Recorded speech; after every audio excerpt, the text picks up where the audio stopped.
All right, ladies and gentlemen. Okie dokie, and a full-on artichoke. How's it going, guys? Hope everyone's doing well. Stay tuned. We are getting started. Obviously, I've got to do my vocal warm-ups. We're getting started here in just a second. Today we're going to be playing Diablo, and I will be taking your questions. Feel free to ask almost anything as long as it fits within the YouTube terms of service. And if you're on the vertical stream, just means you got to sub real quick. It is a one-tap process, and you can chat immediately. There is no wait time. Just trying to boost the number of subscribers on this channel. We are trying to grow community, so if you don't mind, then before you swipe away, please do me the favor of liking and subscribing, maybe even sharing the stream so it gets in front of more faces. I'd much appreciate it. Thank you so much, and we will begin in just a second.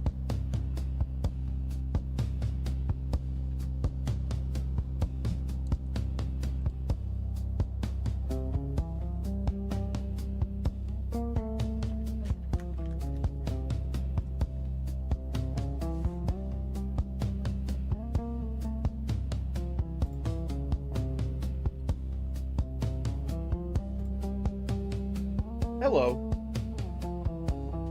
What's up? What's up, y'all? I hope everyone's doing fine. This is just more or less another Thursday here in the Goose-nasium? Is that a thing? Anyway, I'm Goose. Hi. Nice to see you. Those of you who were here and those of you who are not, nice to see you in the future. That's Future Goose saying what's up. Hope you guys are doing well. Today is one of the rare times that we're actually going to be talking about something political and or religious, which is never a bad time on the stream. As you can see on the content on my channel, I tend to upload videos of that nature, but the live streams tend to be a bit more relaxed and casual, and we're hanging out and playing video games. But today, let me make sure that my finger sticking up is in the camera because I'm making a point. And people do that when they make points. They raise their finger up to the sky.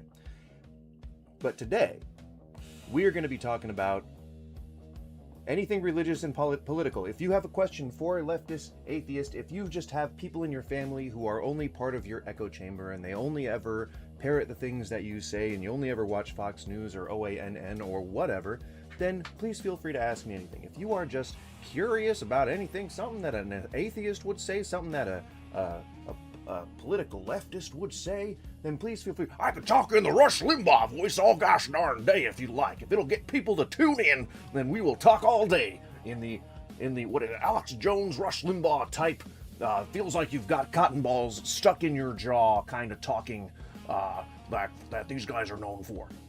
Maybe if I start selling boner pills, then maybe people will start to tune in a little bit more. But you know what? For now, we're just going to talk in the voice. Anyway, if you want me to avoid talking in that voice, then start asking questions. All right, that'll keep me occupied. That'll keep my brain occupied, so I don't do terrible impressions. All right. Aside from that, I got like metallic goo on me somehow, like stained my fingers. I don't know what the hell this is. How's it going, Skippy? What's up? Hope you're doing well. And really, that's the long and short of it, guys. We're going to be playing Diablo, as you know, people are wont to do. You know, sometimes people play Diablo. It's just a thing that I've been wanting to do for a while. It's just get stuck into some Diablo.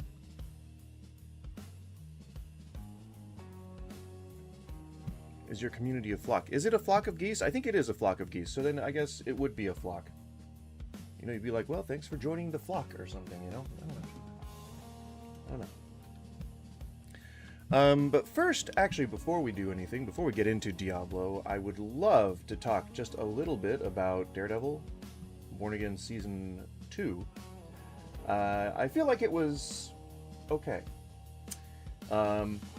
Like, I know they gotta fit a lot of stuff in there. Like, they gotta try and get people to I don't know. They got to get people to like. I don't think they're gearing the thing towards kids, because it's like, you know, they say the F word quite a lot. So, but then again, I think, you know, people know that kids cuss. You know, I think it's this sort of like weird societal thing where we kind of trick ourselves into thinking that, oh, our kids don't cuss, or oh, our kids aren't talking about sexual shit. You know, but they are, and it's gross. You know, I heard my friend's daughter is like too young to be talking about anything gross, and she was just like fucking talking to a friend of hers on FaceTime or whatever the other day, and the shit they were talking about was insane. It wasn't like graphic or explicit or anything like that, but dude, they were talking about how like they were casually mentioning that their teachers are probably pedophiles or PDF files, sorry, but like, why are kids talking about this? Why is this a subject they feel like they need to talk about in today's America? It's either they're doing active shooter drills, or they're talking about which of their teachers they're afraid are going to show up on the goddamn Epstein list. It's insane. It's just, I don't get it. I think, you know, kids should be able to just kind of be like kids and like just go get to do kid stuff, but I guess that's too much to ask from modern day. So I always get mixed results when I do this subscriber only thing, where I think that people just instantly see that you have to sub to talk and they just don't want to engage with that. But sometimes I'll get like 10 subs in a day just because someone wants to like talk shit to me or something. You know? I don't know. And maybe we won't play Diablo today, but I'm going to try and get to it. I really would love to. But we might just end up talking about just like religious shit. Because like I like waiting a bit, you know, doing this stuff. Sorry, I've got the internal burps. Ugh. I like waiting on this stuff because if we talk about it a lot, like day after day after day, I end up getting like too up to date. You know what I mean? Like there's not a backlog of shit to catch up on. So I don't know, I end up having to like just scramble for content, and not content, but like scramble for I guess content. Scramble for things that'll fit what I'm looking for, or things that'll fit what I'm looking to commentate on. And it's, you know, it's kind of one of those things. You gotta be really cognizant of what's going on in sort of the section of sociology that you're talking about. You know, like if it's a religious thing, you got to be pretty up to date on what's happening with religious people. I tend to not be. So it's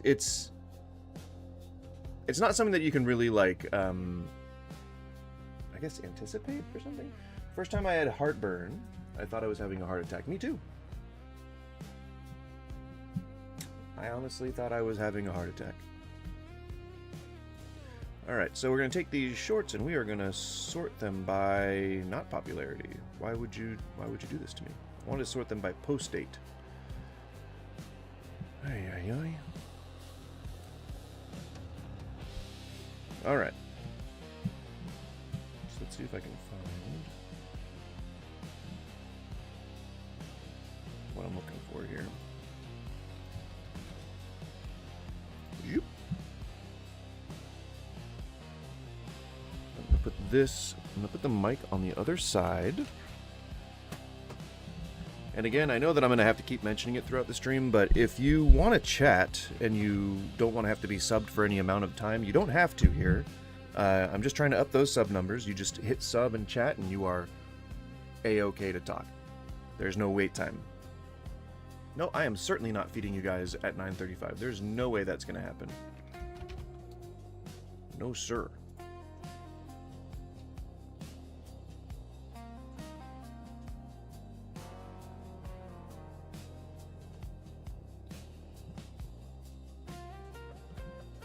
And we're gonna see if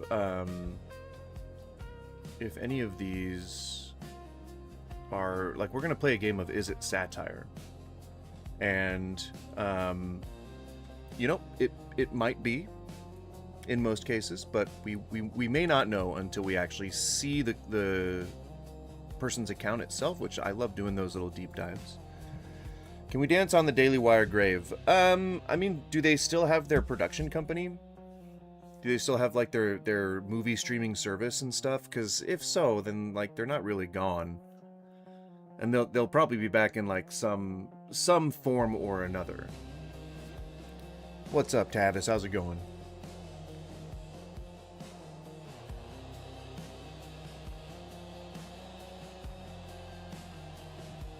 So a lot of this stuff, I won't know what it's in reference to because, again, I've been trying to stay sort of, out of the zeitgeist of politicality lately, just because it's just like a race to the bottom. Honestly, it feels like at this point, Democrats are trying to one-up each other and see who's going to get unseated first, and then Republicans are just like still on the like anti-trans train. They're still on the anti-Ukraine train. They're still on the pro-Israel and the pro-Trump train. It's just never-ending, seemingly. And I think this is exactly what the right wanted. They wanted people just so caught up in culture wars issues that they're not looking at what's going on with the Epstein files, or what the fuck happened with like the murders of Renee Good and Preddy. Like what's happening there? Are we just like there's nothing happening? Like they're just the 24-hour news cycle ended and now we don't care about them anymore? That's why like it's very hard for me to stay up to date with politics, because it's just depressing, man. The convo today is viewers get to ask me any question that they feel like they'd like to ask any kind of leftist or atheist, and I will answer as honestly as I can. If there is something that I'm unintentionally lying about, then you never know. The left wants the same thing, I'm sure. Well, they say the rising tide lifts all ships, not just the ships on one side of the aisle. And a lot of people on the left have stocks in lots of very relevant things right now. So I would say that the fecklessness that we see, the balllessness that we see on the side of the Democrats is largely in part to their own corporatocracy fetish. They like the fact that their stocks are paying dividends, and they can clutch their pearls and be like, oh, won't somebody think of the children when it comes to funding civil programs? But because they have interests in those private hospitals, and because they have interests in those private funding groups that fund the research for those prescriptions that will cure cancer, it's kind of like you have to decide whether you want to be on the good evil side or the bad evil side at this point in politics, unfortunately. So I'm working through gathering some of these materials. Please feel free to ask questions if you would like. Again, if you're in the vertical chat, the sub only button is on, only just because I'm trying to grow subs. You can click it and then start talking immediately if you'd like. There is no time barrier on it, like there is for a lot of like channels that do subs only usually make me wait like a minute or 5 minutes or something like that. I don't know why, but they're trying to get engagement, I guess. So am I. And that's why we're here doing this. MAGA family, I'm sad to announce that I have nowhere to spend Thanksgiving. Okay, this was in 2024, so I would say probably not relevant. Cheaper guy. Probably not relevant. The fact that you waited until the day of on Thanksgiving to post that would say that maybe it's staged or satire, but I don't know. I just hearing that speech, I didn't actually see. He's wearing a MAGA hat. All right, so let's put the display up. I'm going to keep the face cam the way that it is. We're going to stay arranged like this, but I'm going to try and put a video source, or I'm going to put the display source here. The existing one. Sorry, I'm still not technologically. I'm not a technologically advanced person, so I'm trying to just make this kind of work. There we go. We'll do that for the horizontal stream, and then for the vertical stream we will add, bear with me here chat, our record was 10 viewers a few days ago. We had 10 concurrent viewers, and a lot of them were actually chatting, so it'd be really cool if we could top that. I know that 10 viewers isn't a lot for like regular streamers who have audiences, but that for me that's crazy. And a lot of it was people just trying to talk shit to me, but I welcome that. I welcome that too. Well, that's part of the old equation of engagement. So I welcome it. So even if you've got something mean to say, I'm more than happy to hear it. Sorry, I'm trying to put the display up here for the TikToks that we're going to watch. TikTok/YouTube videos. There we go. All right. So we're gonna crop that. Crop the shit out of that. We're gonna put it here in the corner so you guys can see it. Simple as that. Easy peasy. Who lost the squeezy? I don't really know what that means. Who lost the squeezy, you guys? I don't know what the squeezy is. I don't know whose responsibility it was to look after the squeezy. But I think those are matters for a different time. You know, different time, different day. You know? Let's concentrate on what really matters. Which is answering questions from viewers. And that's a good segue to say if any of you viewers have any questions, I'd be happy to answer them. Even just about life, you know, life, love, happiness. You know, if you got questions about food, if you got questions about fucking board games, or well, not board. I don't know much about board games. Let's see. I'm trying to find some obscure topic that would be really funny to have somebody ask about. Let's see. Wig preferences. I don't wear wigs, but if I did, I'd probably have a preference. There you go. That's a good line for a trailer. For a trailer for this video that I would chop up later and go, talk to me about wigs. And then I would intercut it with the Elijah Wood wigs questioning. And I'd have some content there. There you go. Enjoy. You were very knowledgeable on a lot of topics. That's a fancy way of saying that I get bored a lot. It's a fancy way of saying, and I don't watch TV. This is on the way. Iran just announced that. But I appreciate it. I'll take that as a compliment. No nuclear weapons, and that is after. Okay, the word is nuclear. Long blonde or short brunette? Short brunette.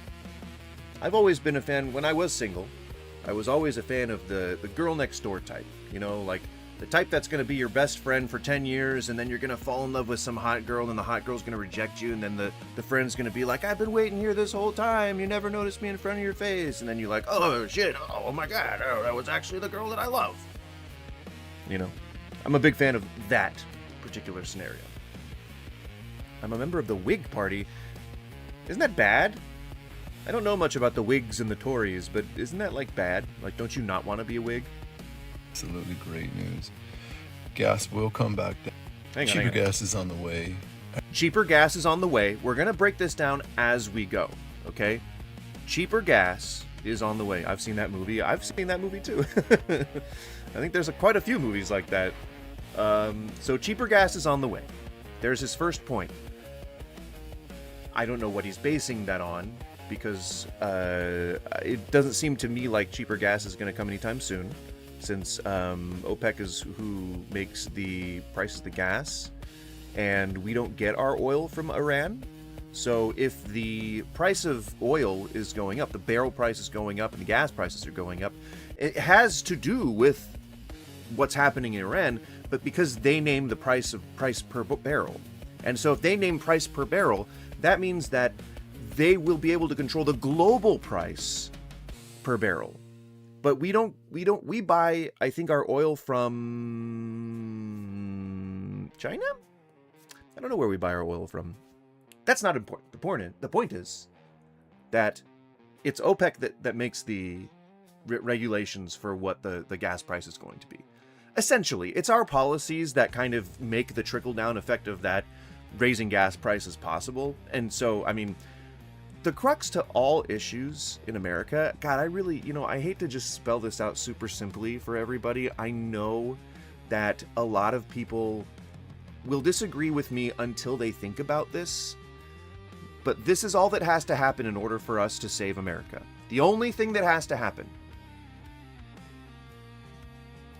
People need to take less money. You need to take less from your draw. You need to stop taking investors and then owing them money and the direction of your company. You need to not have that second home. You need to not have that fourth car. You need to not buy the best and biggest homes so that your standard of life increases. You need to not take those triple six-digit bonuses. You need to not promise your investors a higher percentage just to get them to invest in you. The one thing that needs to happen in America to save our country is for people to be less greedy. That's all it is. Less greedy. Fear is a decent motivator. Fear is something that people can really like start moving very quickly because of. And fear of different things is what drives a lot of hate. So like fear that I'm going to be ostracized by my community if I live in middle America in a good old boy town and I find myself attracted to a trans person one day. So instead of accepting that I might be attracted to trans people, instead of that, what I end up having to do is I have to launch an entire campaign of hate against everything LGBTQ because that one time that I was attracted to a trans person, because I cannot be ostracized by my community, because my religious family will kick me out, all of my friends will stop talking to me, my sports team will kick me off, the gym will close my membership, etc., etc., etc. I'll never be able to find a significant other because what does that mean? Am I gay now? Am I trans? You know what I mean? So like, rather than do that introspection, most people would just turn to the easiest path and just say like, nah, fuck that. Nah, fuck that. No, fuck those people. That's fucking weird. That's an aberration. That's a monstrosity. That's like a fucking sin against mankind. Fuck that. No. You're gay. You're gay. You're gay. Does that sound like every fucking Trevor you've ever heard of? Does that sound like every fucking like Timmy D you've ever heard of? Like, it's very universal. Fear is such a strong motivator. But this guy says that the gas prices are coming down. Lower gas prices are coming. I'm excited to hear about that. Let's hear more. Iran just announced that they agreed to no nuclear weapons, and that is... I mean, it keeps going back and forth. When was this? 18 hours ago. It keeps going back and forth. So Iran has said for a while that they weren't producing nuclear weapons. Sure, they may have been lying, but we got spies over there. We know what's going on. Jared Kushner did a fucking $38 billion deal with Saudis. He's in close with OPEC. He knows what's going on with the prices of per barrel. Like, we should know what's happening in the Middle East. We have a pretty comprehensive program of intelligence where we learn these things. Iran agreed to no nuclear weapons and like, oh no, yeah, we're talking about, they've been agreeing to this since the Iran-Contra deal. And like, we kept going into their country and going like, where's your weapons of mass destruction? Where are they? You're making nukes, aren't you? You're making fucking nukes. Oh, well, you're not making nukes? Okay, well, you're making dirty bombs, all right? And we're going to close down all 4 of your dirty bomb sites, and now you guys owe us a bunch of money. It's like we're the mobsters. We're the mobsters, and we're going into the person's restaurant. We're saying it'd be a shame if something happened to your fucking bridges, wouldn't it? So let's say we take some barrels of oil just to compensate for the protection that we're offering you, huh? Why not? Why not? It's not like our own people are gonna give a shit. And it's certainly not like your people are gonna give a shit because they fucking hate you. Alright. There you go. Fucking strong-armed into complete civil upheaval. It's absolutely great news. Gas will come back down. Trust President Trump. The losers on the left lose again, just like they did last night. I think this is a general failing for a lot of people on the right. They see this as a competition. It really isn't. It really is not. Like, the country is made up of the people. You realize that 370 million of us are all just normal fucking people. And there's maybe like a handful of people at the top, nearly 370 million. I mean, right? Like there's maybe 150, 200 people at the top who have all the most power, who you don't necessarily need to listen to if we don't want to. Like, you don't have to hero worship. You don't have to try and one-up the other side because they're being demonized by the guys on Capitol Hill. You can just live and operate every day. I hate to break this to anybody who might be a little bit confused, but when you operate normally during the day, you don't typically worry about who's on the opposite political side as you. Isn't that crazy? Isn't that insane? That's weird, right? You find yourself never thinking about politics or religion when you're out the fucking store grabbing groceries. Some people do, but that's the vast minority. So we don't need to listen to the politicization of these things. We choose to. You cross. So again, it's not a competition. It's not right versus left. It never has been. The party switched because one section of the party could not agree that they didn't want to have slaves anymore, or that they wanted to respect black people. It made the entire political parties fucking switch and get all mixed up and shit. And the political unrest hasn't subsided since then. It's only gotten worse. They maybe agreed to temporarily pause production of uranium, but they never agreed to make a nuclear bomb. Well, they also, they are supposed to not be stockpiling enriched uranium or something like that, and then somehow, I guess, we're just assuming that they are. Most of my closest friends are technically on the otherwise of the aisle. No, it's people, we exist alongside people who are opposites from us politically every damn day of the week. And we don't resort to political attacks, and we don't resort to calling the other side losers and demon-crats or whatever, And then, now the right is just using slurs just to get under people's skin. That's exactly why it existed in the first place, and now you guys are just bringing it back. It's fuck. It's fucked. And it's fuck.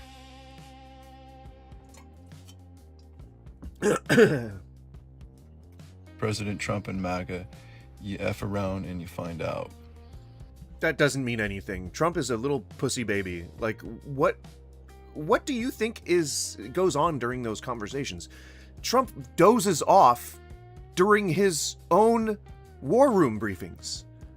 So how do you think he's going to maintain any kind of mental clarity when he's talking to somebody who can't even speak the same language as him? And to him, not being able to speak the same language is them perfectly speaking English just with an accent. If he can't fucking stay awake during his favorite type of briefings, because he loves fucking hearing about the potential of nuking people, then it honestly makes me feel a little weird that you think that he's going to be able to talk to a person he can't even understand and work out some kind of a denuclearization deal? I think you're giving Marco Rubio, you're giving him a lot of fucking credit for a guy who quotes rap lyrics during judicial hearings. MAGA is stronger than ever. It is more. You guys have been in power. For how long? You've been in power. And then when you weren't in power, we were trying to recover from the shit that you did when you were in power. And now you're in power again. Influential than ever. President Trump is the MAGA king. Dude, just admit that you're gay. Admit that you have a crush on an older man. Your life will be so much better. What were the lyrics? The lyrics of what? The song I'm listening to? And I don't know. I have no fucking idea. Care what the left calls me. One of the things they call me all the time is oh, you're in a cult. You cultist. Yep. It is very culty. What are the lyrics? I'm gay. What? Those two messages didn't match the context. Or whatever. No, I proudly wear this hat. Right. You wear the same hat as all the other people in a very dogmatic, smaller size group that is very fundamentally adherent to a very specific set of principles. That's a cult, dude. That's a fucking cult. Just because you're not religious in this group doesn't mean it's not a fucking cult. Oh, the rap lyrics, Marco Rubio. It was on the Daily Show. But he said, be living in a gangster's paradise when he was talking about, I think, inner city youth. You said admit it if you're gay. Oh, yeah. I'm talking about this guy. Just so you know, man, Tavis, I don't know if you ever knew this, but everyone's a little bit gay. Every single person in the world's a little bit gay. Scott, MAGA, they're followers, not leaders. They have to be told who to thank and who to support and who to hate. They can't make their own decisions. Weak-ass fucking pussies, I'm assuming is what you were trying to type. You know you can swear on the internet, right? And my channel isn't monetized yet. Though with your help it could be. But you can swear on the internet. I don't think that I have a language filter on my chat. Feel free to say fucking shit-ass pussies if you'd like. Or ass-fucking pussies, or whatever. Whatever. Just no slurs. You know? That's pretty much my only rule, is no slurs. You know, don't be bigoted, no slurs. Yes, I have a question. Will the Lakers win tonight? Yes. Now, you credit me with that. Credit me with that if they win, okay? I'll take the credit. I'll be the guy that made it happen if you're superstitious. All right? I'll fucking do it. Gay men love me and I appreciate that. Then you might be just a tiny little bit gay if you appreciate the adoration and you are feeling like, you know, hey, that makes me feel good. Either you don't feel very good about yourself normally, or you might just be a tiny percentage gay. That's the thing. You don't necessarily have to be gay just because you have a little bit of gayness in you. Every man, maybe not every man, okay? I won't go out as far on a limb to say that every single man on the earth has done this, but I would say that it is a very safe assumption that even if they're lying, 99.999999999% of men who have reached adult age have at one point been attracted to another man. I'm sorry, but no one will ever be able to convince me otherwise. Every man who is an adult man, almost every man, I would say maybe there's one or two people out there in groups of like tens of thousands, hundreds of thousands, who has never once found another man attractive. On me a couple grandpas, Papa Cap and motherfucker fa less. On me. Are you saying that you're God? On God. A couple grandpas, a Papa Cap in an MF for less. Are you saying that, well, yeah, because they're insecure. If they're like militantly homophobic, which is the case with a lot of black men in the black community, that is a trope. And I don't really know where the trope comes from. I think it's like it's a masculinity thing, you know, like it's it's like and OG actually told me that this is, and I'm not basing it just on what the OG said, but OG came in one time to the weed shop, been around the hood for a long time, and he said he has a take on this phenomenon. And he said the reason why a lot of the guys in the black community are so militantly anti-gay is because there's like a masculinity component to it, where like after slavery you had to fight for so long just to be seen as a human being that it makes you feel insecure about your own selfness. And men obviously just being dominant in society like that, their insecurities took root easier and quicker, and those insecurities revolved around having your agency taken away. And for a lot of men, especially religious men, that means having your manness and your self of masculinity taken away. And so like if it makes you feel like you're less of a man, you have to be against it. Because, you know, black community is usually like you have to fight twice as hard just to get half as far, you know? Black community is anti-gay because of slavery's buck breaking? You mean back breaking? Or what do you mean buck breaking? Oh, because it was seen as like torture to be made to be gay or something like that. I don't know. I'm interested in hearing about all the social aspects of that, but it is a characteristically it is a characteristic thing among the black community. I'm not sure. Yeah, I don't know if that's part of other cultures as well, but I can't speak on that. I didn't grow up in an Indian neighborhood, didn't grow up in an Asian neighborhood. I just grew up in a black neighborhood. Hey, insert disc, how's it going? Hope you're doing well. Things they call me all the time is like, oh, you're in a cult. That OG was also a Christian, I bet. If he was in a weed shop, I don't know, man. That ain't gonna keep him from going to church. What are we talking about? I'm answering viewer questions. Feel free to ask me nearly anything you'd like about being either a leftist or an atheist, or just in life in general. Just about life in general. You get what I'm saying? Cultist or whatever. No, I proudly wear this hat. And people can be proudly cultists, even if they don't know they're in a cult. Proudly support President Trump. I'm a proud American, and the left can't do anything to shame us. All right. Right, but America includes all those people on the political aisle. Everyone across the political spectrum. That is what America consists of. That means the people that you dislike. So black people, gay people, trans people, they're all going to be here in America. Even your utopian America, they're all going to be part of it. And whether you like it or not, you're going to have to live with that. You're going to have to learn how to adjust to life this way. And tolerance, for me, is fine. I think most people want acceptance, though. They want integration. They want everyone to be welcome in their communities. I'm okay with tolerance. I fucking hate Nazis. If you have a view of just the Jewish people reflected by the things that Israel's doing, then I probably don't like you. If you think that all actual groups of people deserve to be wiped out, I'm probably not going to like it. You know? If you were ever religious, why did you become atheist? I was never religious. I grew up adjacent to the church, and the reason I ever became religious was because I saw how predatory it seemed. And this is specifically the Salvation Army. So I've been to many other churches. I've been to many churches and sat through many sermons, and most of them have been okay.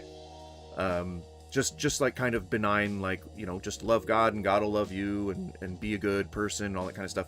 But within the Salvation Army, I saw just, it was institutionally exploitative of people who are disadvantaged. So people who were addicted to drugs, they would make bell ringers and they would then like make them go to church and stuff.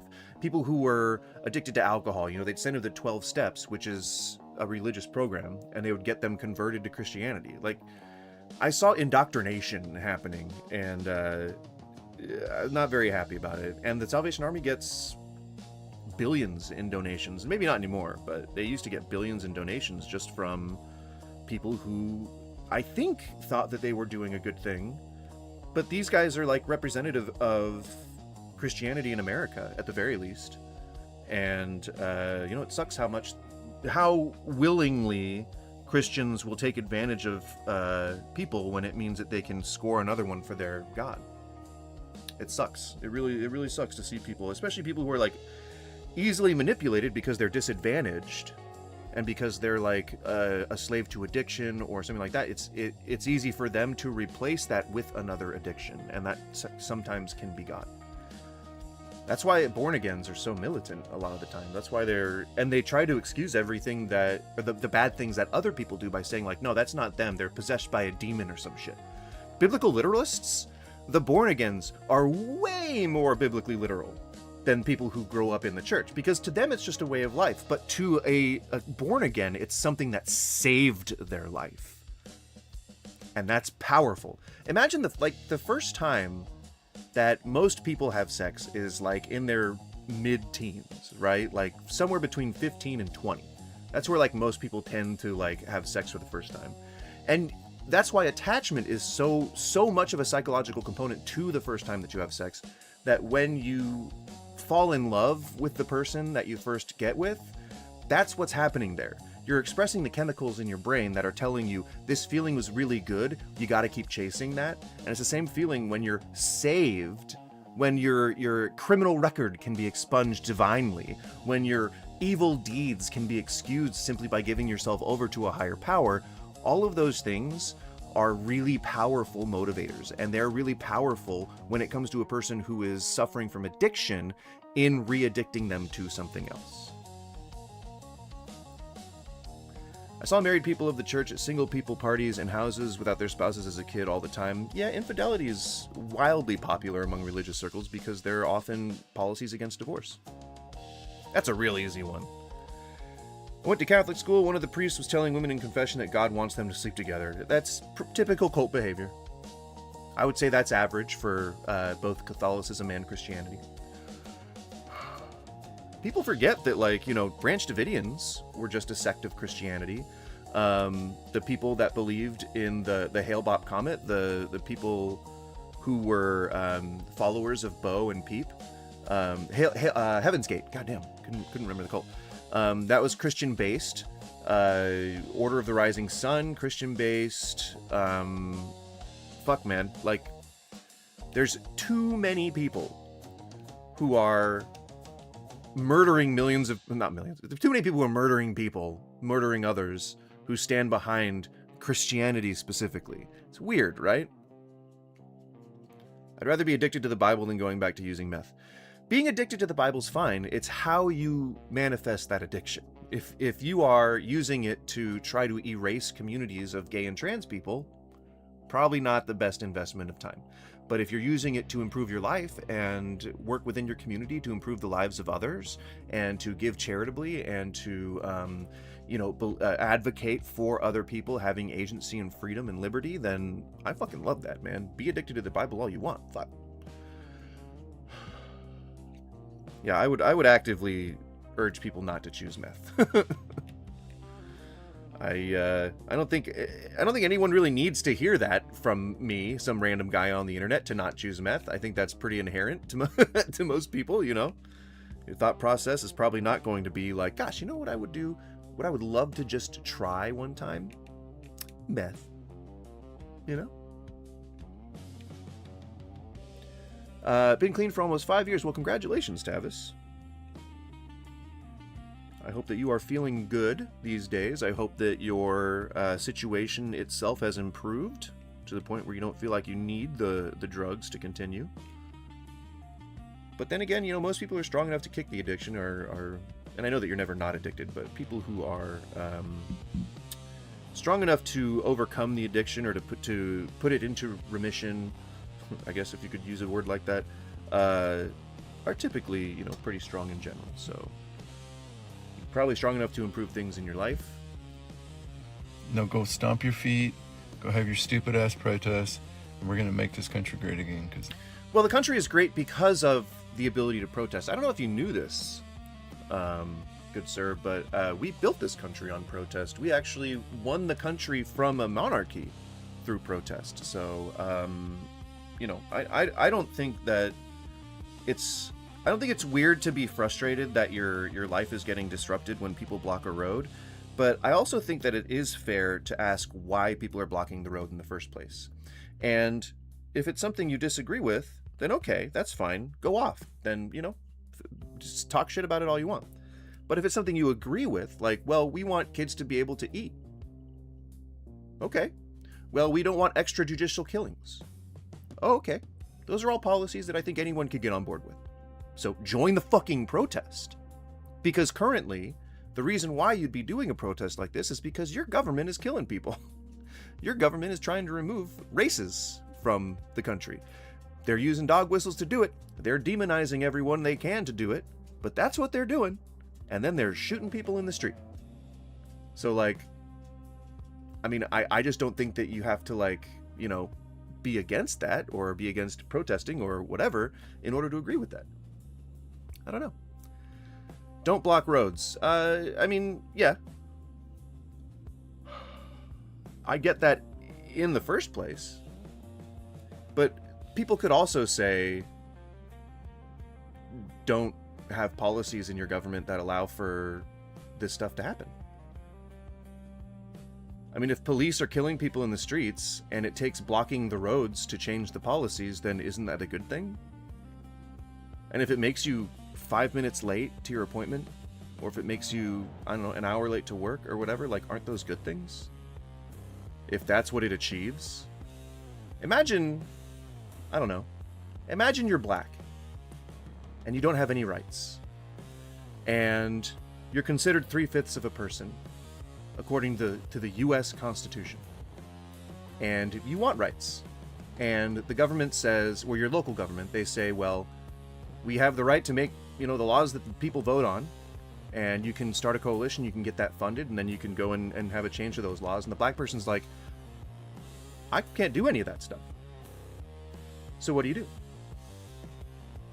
What do you do, Tavis? Do you just sit there and take it? Do you write letters to your congressmen who don't even believe that you're actual people? What do you do? At some point, after all the legal channels have been exhausted, you're going to start protesting. What do you think that the Boston Tea Party was, if not a protest? Was that just something that happened? Oh, some people were just, walking by a boat one day, and they were like, oh, hey, there's probably some tea on that English ship. We're going to disrupt the supply chain. Just threw the tea out. Like, they didn't even have that idea that they're going to disrupt the supply chain, because that is the act of protest. But you get what I'm saying? Like, that's an act of protest. They were blocking the roads of commerce. So just because it makes you a couple minutes late in your day doesn't mean that, they deserve to get ran over, or they deserve to get arrested? Like, what do you think should happen to people who block the roads? Because you're not supposed to get arrested for protesting, because it is constitutionally protected. You're supposed to get arrested if you riot, and people have certainly spent the last few decades making laws that make it hard to protest, or even illegal in some cases. Abraham Lincoln didn't even think we were people. He freed us as a war strategy. Yeah. He was quoted as saying he wouldn't have done it if he didn't have to. See that, all the different changes in history that occurred from, like, these heroes of men. Like, the heroes are always painted as, like, these, biblical figures, these majestic, heroic, it's just we do a lot of hero worship. But, like, not all of them were good people. Andrew Jackson was seen as a hero of America for the longest time.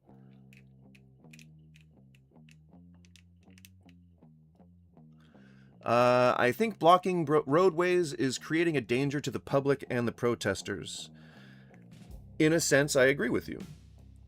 However, if there's evidence as a driver, if you're driving along and there's evidence that there's a protest, you can simply try to go a different way. You're not forced into it. Unless you're looking at your phone while you're driving, you're supposed to be paying attention to the road. Unless you're looking at anything else while you're driving and you're not paying attention to your surroundings, you're going to notice that there's a protest. And if you want to insert yourself into that, then whatever, I guess I can't blame you for being angry. But that doesn't mean shit.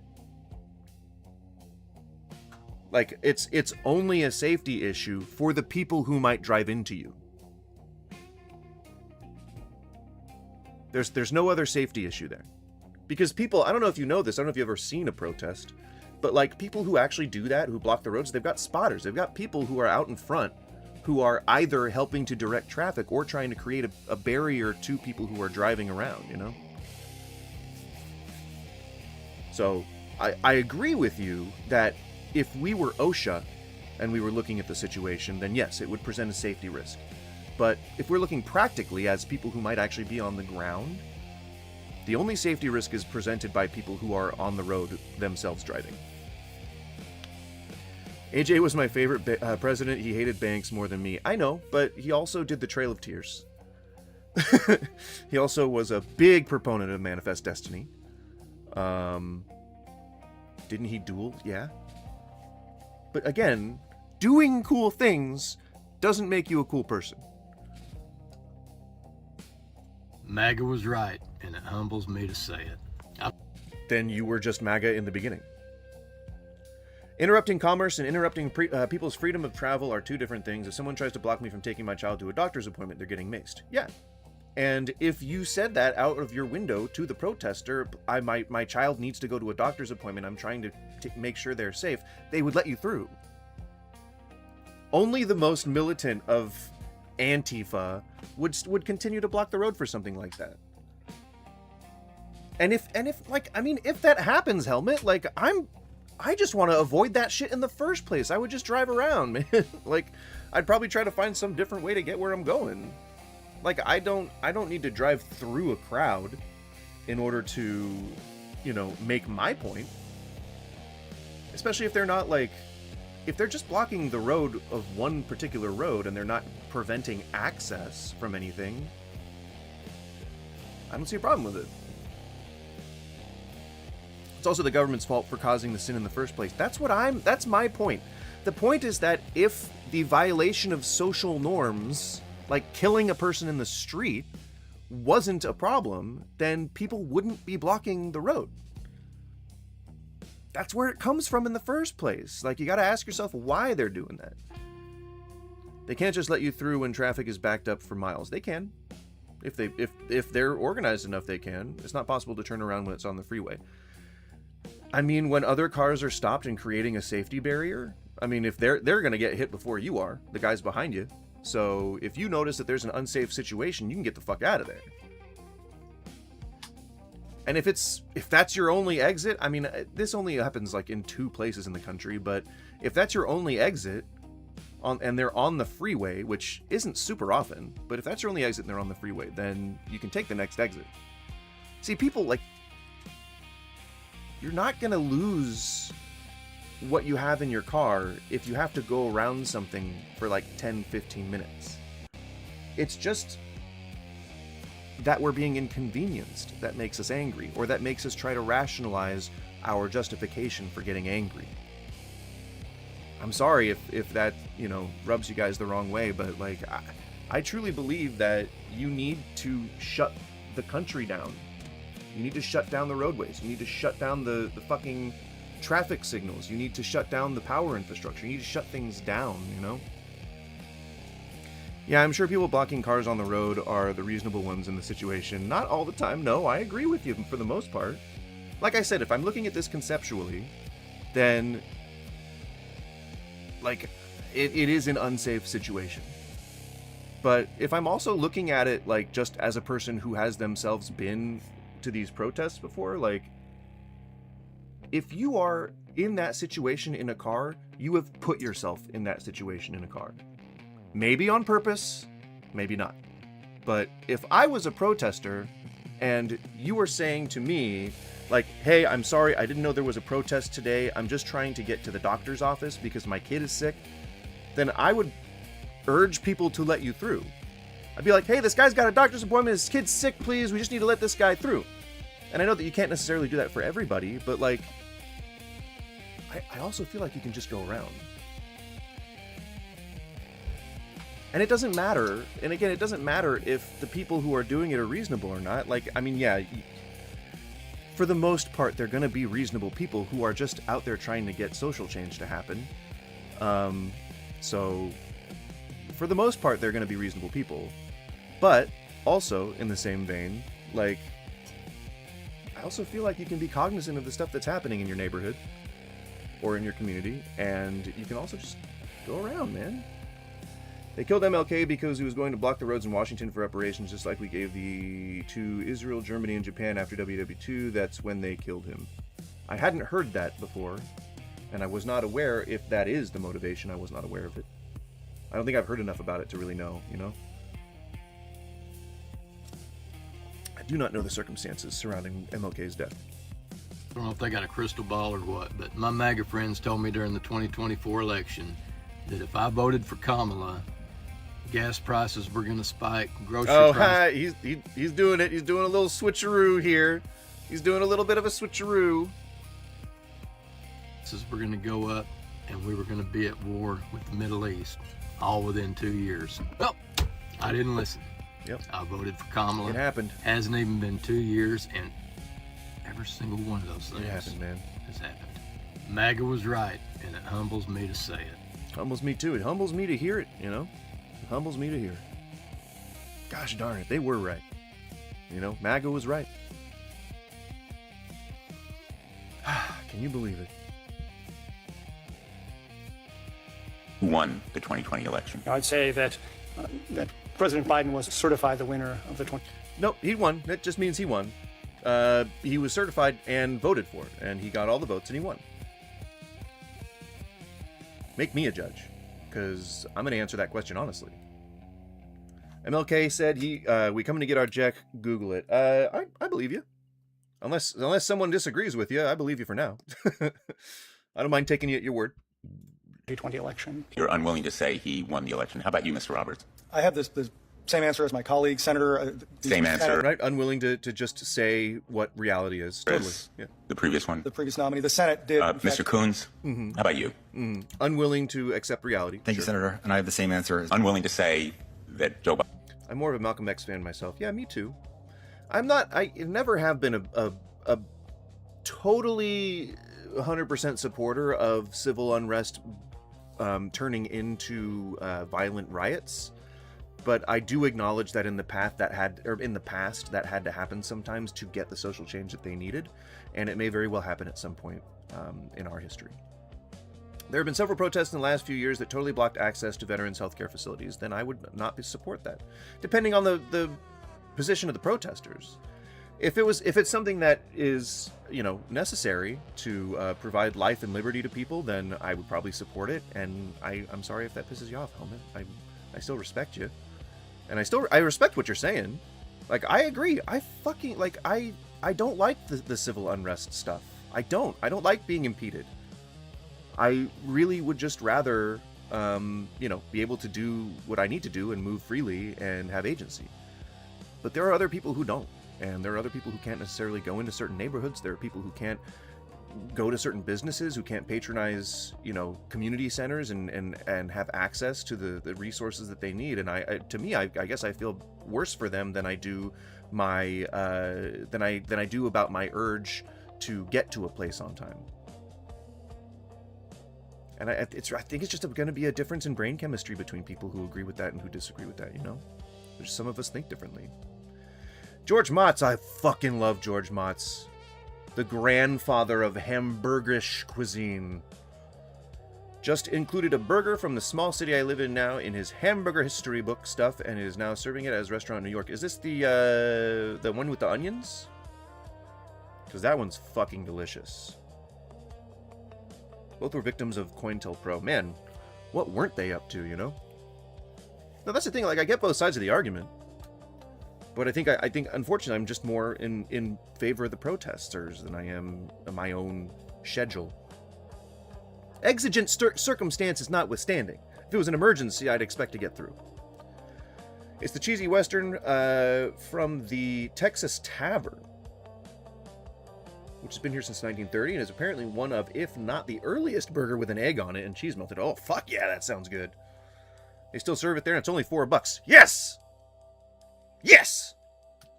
Yeah, have a good one, Tavis. Enjoy the rest of your day. Biden won the election, correct? As Mr. Hendershot said, it has become a matter of political concern, and Joe Biden... Well, it's a matter of... No. And regardless, I think the reason... If I may devil's advocate for these judges, it feels to me like the reason why they're having trouble articulating that Joe Biden won the 2020 election is because they're appointed by the president. Right? Don't they have to go through confirmation hearings only because they're appointed by the president? So if it's the guy in power who can fire you, then you're going to have to toe his line, at least until you get your position. And this is what I think a lot of people on the right who are more centrist than Donald Trump is, are doing the things that Donald Trump does because they think, well, he's going to be out of office eventually. And sure, maybe, but his policies are going to stick around unless you're fucking like banking, unless you agree with him or unless you're banking on this happening. Like, if you expect that this is what's going to happen, if you think reasonably about the things that Donald Trump has done, then you're going to expect this to happen. Just this power consolidation and this power grabbing and all the greed, like it's just gonna happen. Oh, thank you, Jermaine Event. I appreciate that. Share the stream too if you like it. Political concern, but it's also an issue of fact. Is it not? Joe Biden was in fact certified the winner of the 2020 election. I think it's pretty irrefutable that Joe Biden won the election, but you're unwilling to use that word because you are afraid. In Main Event, you raise a good point. The fact that the next president is going to be executive order crazy. Trump has kind of lowered the bar for the standard of professionalism that exists in our presidential office. He cusses, he talks about how he could kill somebody on 6th Street, talks about grabbing women by the pussy. Like, even if you agree with the things that he says, he's really lowering the decorum. And I think it's in response. A lot of people who are a bit more centrist than, fundamental MAGA would say that it's because the left has done its job in reducing the level of decorum everywhere. And so the right's trying to be aggressive enough to fight against that, which is pretty hokey and definitely not true.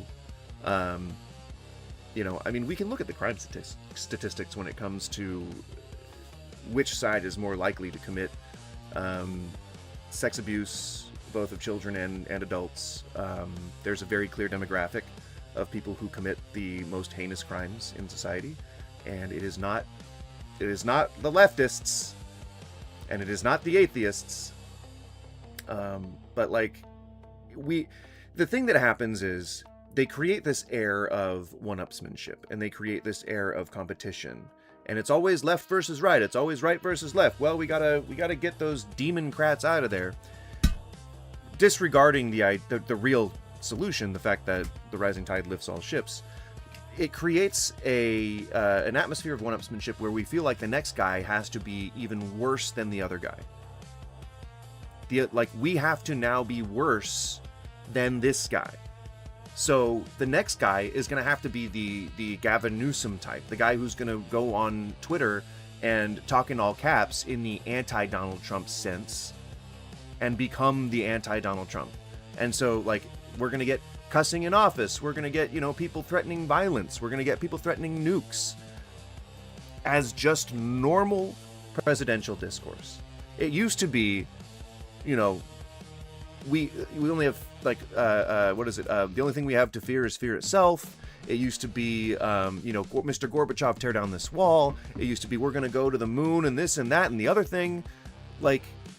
It used to be inspirational. We used to find inspiration in our leaders. And now we're just trying to make sure that whoever we support wasn't on the Epstein list. And it's an ever smaller growing list. So, a funny podcast, or not podcast, but a funny comedian that I like is a channel called We Gonna Be Alright. And I'm starting to disagree with his entire premise. I don't think we're going to be alright. I don't know if I agree with that based on the historical example of the Gilded Era. It was after that time period when we got tons of progressive policy and stuff as a kind of turnaround, the pendulum swinging the other way. Yeah, but that was post-prohibition, right? What were the American people thinking at that time? Because not everyone got to go to a speakeasy. And Gatsby parties were only for the rich. And this was just before the Great Depression? I mean, I think the policies that came out of times like that were fraught with necessity. I would love to get to a second age of enlightenment, where we actually utilize AI for good utopian stuff, and then we start learning how to specialize our talents so that technology starts growing again. That'd be cool. But I mean, we need people to make that happen. We need people who were motivated to make that happen. That's why I think we should just abolish the government, honestly. I know that sounds extreme, but we just really need to fucking get rid of the government. Special interests need to stop having influence on things, and if you want corporations to fall down into the pit with the rest of us, you need to take away their handholds, and that's the government. I know that's never gonna happen, but that's what needs to happen. Nah, we're gonna be all right. They threw everything at us, and we're still here.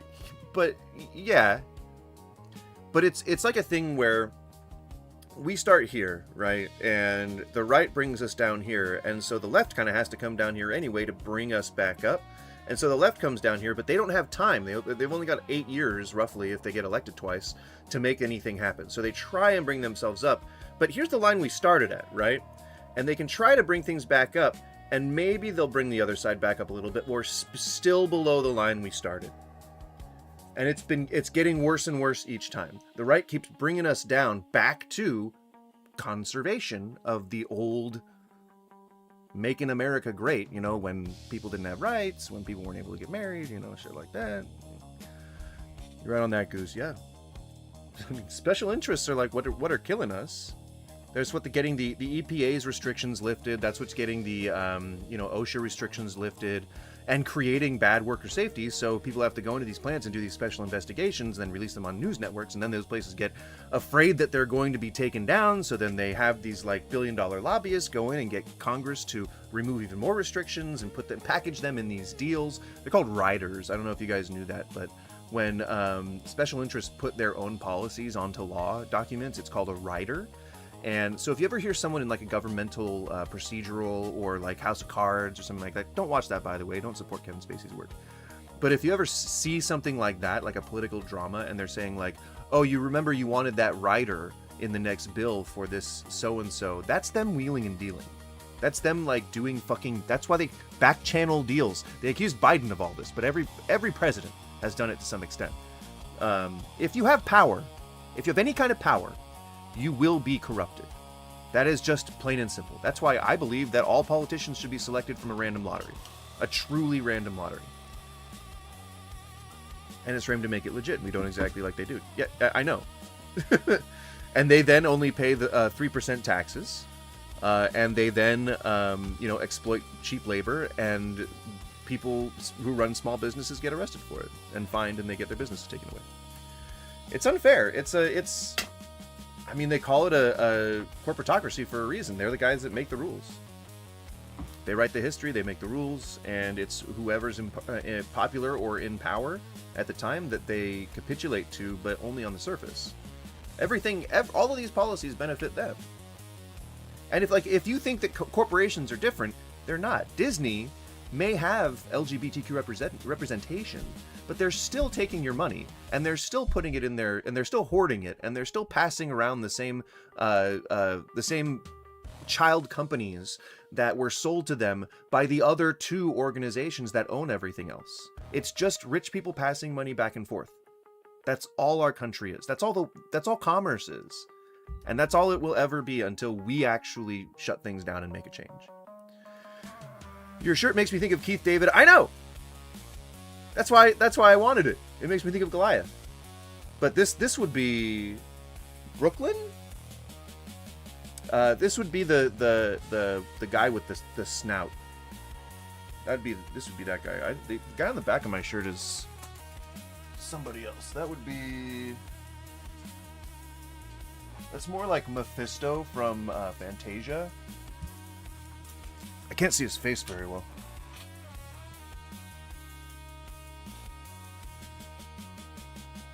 Yeah.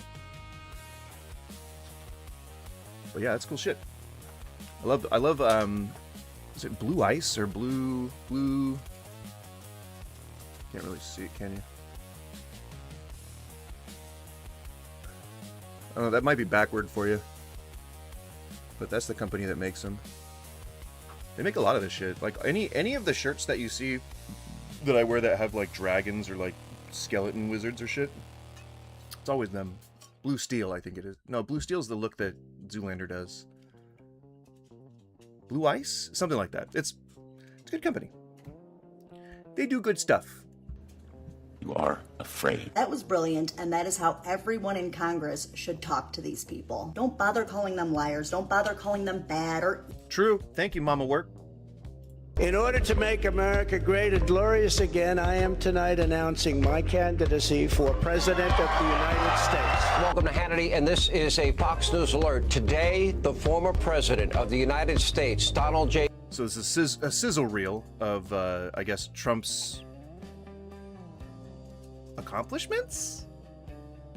Trump was the target of an apparent assassination attempt. When he stood up after being shot in the face, bloodied, and put his hand up. He didn't get shot in the face. He was hit by debris. Keith David was Goliath. I know, man. Come on. You gotta tell me that shit. I grew up watching that shit. Jonathan Frakes was David Xanatos. Yes. They made him look a little bit like him. Who is, in my opinion, really interesting as a character. Fuck yeah, dude! I mean, spoilers, but Xanatos has to be one of the best characters. Not quite a villain, not quite a hero, but also spoilers for a 30-year-old show, but also supernatural and fucking like an eldritch entity. That show was awesome. That show was fucking awesome. God, it was so good. And they went to fucking like the island, Avalon. They went to fucking Avalon and shit. They had like a 3-part fucking mini-series in Avalon. So good. He was no longer just a political party's nominee, or a former president, or a future president. This was the leader of a nation. The Fox News decision. I mean, if anything, it feels like Tucker Carlson is spelling out exactly the reason why that anyone would do a false flag assassination attempt on the president. I'm not saying that's the case, but I'm not saying that's not the case. Desk can now officially project that Donald Trump will become the 47th president of the United States. Whatever. They're just sucking his dick. That's all that video was. Good morning. Happy Friday Eve, everybody. The weekend is coming. I just figured I'd pop on and... If you make content in this very quick, short attention span format, speak very quickly. Speak way quicker than you think you have to. Because you only have like 30 to 60 seconds to catch somebody's attention. And if you're slow like I am, it will not work. You gotta be real quick. You gotta be in there. Hey guys, you know, like you gotta hit them notes, hit that script, hit it hard, hit it like you mean it. Which is why I don't do TikTok. Because I am not, my brain doesn't move that fast anymore. It used to. My brain used to be very quick. My brain was the Flash. And I'm simply not the Flash. Oh yeah, no, my brain was not built for short form content. Dude, like, I see some of these things that are just like, hey, let me tell you about this video game that I played. Hey, it was really good. And I learned all this stuff, and I went and harvested this thing, and I went and did this thing, and then we did that. And then, it, like, all the words are on the screen as they're saying it, which to me is just like, I'm an old man. You gotta treat me gentle like an old man. You must feed me content. You must feed me information very slowly, so that I can absorb it. No, I didn't mean to like that. See if everyone saw what's been going on in Indiana with their primaries. I haven't. Please educate me. Multiple incumbent Republicans have lost. Okay. And by big deficits. Okay. Because people don't like what Republicans are doing right now. Like, a lot of them. Like, a lot of people don't like what Republicans are doing right now. Yeah, I like Westerns with no words and long shots. Yeah, you know. Like, Jane. Like, Shiloh. I don't know Westerns very well. There's a town in Indiana called French Lick. There's a district in the UK called Cockpond Clapham Commons. We are paying attention. Oh, this is a voter fraud thing. She thinks voter fraud is happening. Okay. To your words. I think she might have just had a stroke. Versus your action. Because I'm thinking maybe there's like a neurological something happening there. And in Justin Harris in with actual questions. Thank you for the first person to actually ask a decent question. Well, no, actually, Tavis asked a question. That was nice. That's why we're here. Do you have a sense of hope? Yeah. I think every person hopes for things. I think literally every person hopes for things. And where is it derived from? Was there the day I learned how to do some introspection, which was like, wee, but a wee, babe. If I was to think on your question as like a statement for humanity, if I was to try and explain where I think hope comes from, It's mostly due to social imperatives. Our brains act a certain way when they're in the presence of people that we're attached to, people, like members of our own species that we're attached to physically or emotionally. Physically meaning like, you know, we are in mating with them, we're in a relationship with them, we are married to them, they're our boyfriend or girlfriend, and then emotionally and romantically, I mean, like, we have that bond with them. We like to see them flourish. It gives us positive brain juices when we see members of our community flourishing, and that gives us the idea in our heads that we want to see that more in the future. And so we try to facilitate them allowing themselves to keep their agency and to keep their liberty and to keep their happiness. And that for us is hope. I hope that this continues. I see the positive effects of my actions in order to facilitate somebody, but I also hope that that gets to continue. Just me as a caveman person, you know. I don't doubt that you hope, but what is your ultimate hope? Don't know, don't care. Don't have any kind of hope for anything in the future. I just try to lead my life to the best of my ability. I mean, I guess hopes for my future is that I'm financially stable and that I'm able to contribute to my community as much as I benefit from my community, and that I'm able to do charitable work, and that I am able to be creative, you know? Those are my hopes for the future. More creative. Or that I have an opportunity professionally to be creative. I guess that would be a better hope. But I think, you know, hopes and practical dreams and things like that are a little different, you know?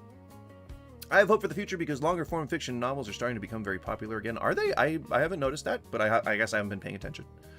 The Count of Monte Cristo is one of the most popular books among 25-year-olds right now. Holy shit. I think that's a good sign for the future, yeah. Well, people are detaching themselves from social media now, which is crazy. And that's like the youngest generations are detaching themselves from their phones, essentially, which is pretty gosh darn cool. If kids are reading 200-page novels from the 1800s, that's pretty cool. Gosh darn it, it is. Gosh darn it. Yeah, Justin, no problem. I hope that you liked the stream or subscribed or feel like sharing it, because if so, then please do it. The way I was raised, sometimes you have to send a message. So here's a message for the rest of you. We want the SAVE Act.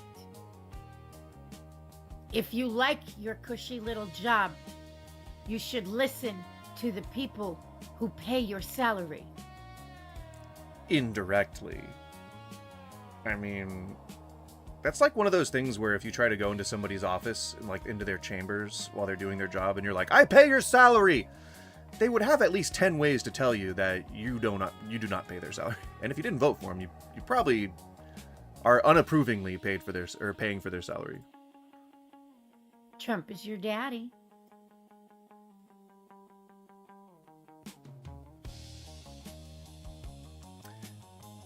I get threatening people with political action. I do. I think that that's the precursor to a protest. But are you honestly trying to argue that you're not in a cult? it really just feels that way. I mean, let's just let it play without pausing it all the time. Everybody, the weekend is coming. I just figured I'd pop on and see if everyone saw what's been going on in Indiana with their primaries. Multiple incumbent Republicans have lost, and by big deficits. We are paying attention to your words versus your actions. And in the way I was raised, sometimes you have to send a message. So here's a message for the rest of you. We want the SAVE Act. If you like your cushy little job. So I'm guessing this is like some infighting shit right now, like where she's talking about how Republicans are dissenting on the SAVE Act. Is that's what I'm gleaning from the context. And it feels weird that you would have to resort to mob tactics, like saying sometimes you gotta send a message. And this is your MAGA cult. These are the people that support Trump, who think that violence is how you get what you want. Interesting. You guys, we're at Percy and Willie's in Florence, South Carolina. We're heading from Little River up North Myrtle Beach where we live and headed up to the upstate, so we kind of had to cut through Florence. So I thought that I would stop here, make a pit stop, and go in and tell them what racist pieces of shit I think they are. Let's go. Okay. I guess go off, Grandma.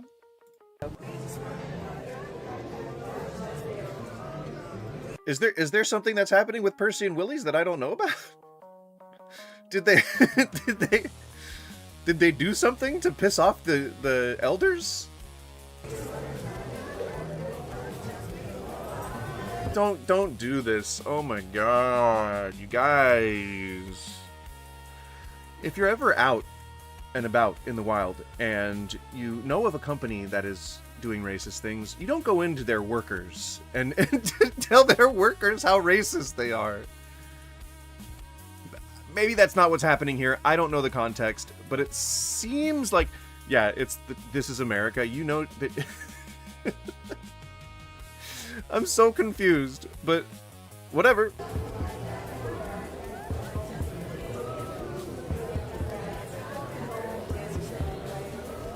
Just don't go there during work hours and like hey, I just want to let you guys know that your restaurant chain is fucking racist. The host is gonna be like, yeah, I know, man. Do you want a table? You know, like I work here because it's right next to my house. Like, well, you don't have to work here, but I don't have to walk here.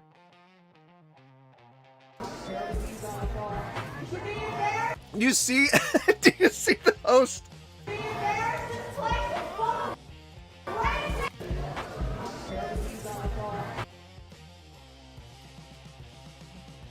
She doesn't want to be there. She doesn't want to be here listening to this shit.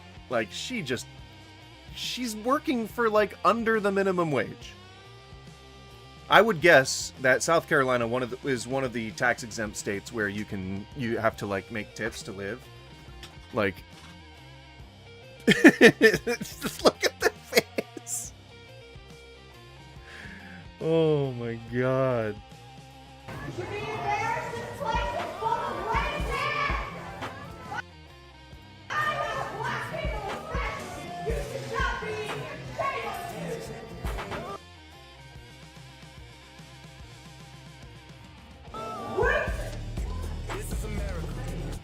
You guys, we're at Percy.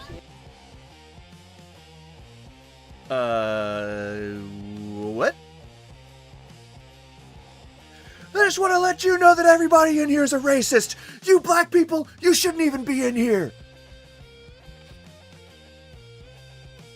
So this is when things on the other side get a little bit too extreme, or things on my side get a little bit too extreme. This would be a situation where I don't know that I would support this action. Oh man, it's a little cringy. It's a little cringy. I don't think that they're like serving any self-interest like that is unethical, or like I don't think it's a scam or anything, but it's definitely cringy. Fight racism in whatever way you want, honestly. Like if this is how you're choosing to do it, then like I said, go off, Grandma. Do it. I don't know how much more clear it has to be, but we are in a forever war. Again, in the Middle East. Nope, I don't want people who share my opinion. I want to talk shit to people who don't share. You know what I've learned about politics after doing my own research?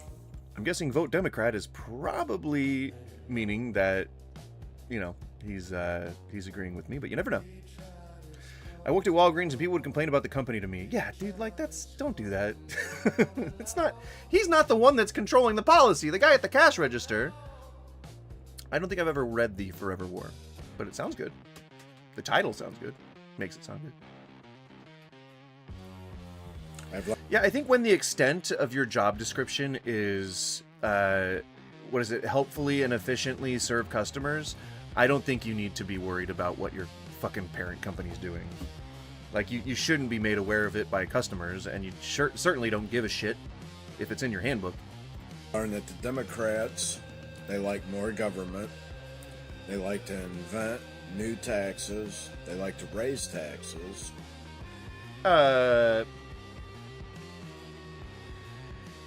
In a perfect world, the Democrats would want the same thing that everybody else wants. In a perfect world, the Democrats would simply want everyone to be included in the deal, whatever the deal is, the deal being America.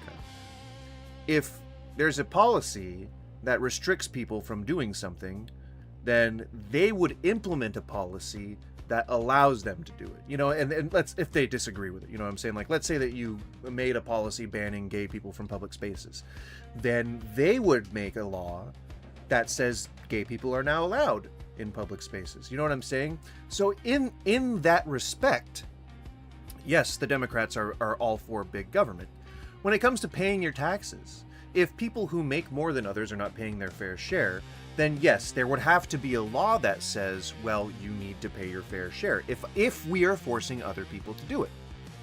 If you are completely free to choose to where to spend your money, whether you want to spend it on making the government better or making your roads better or making your schools better, then that would be ideal. But in our reality, we don't abide by the altruistic views of our forefathers. We abide by what happens in reality.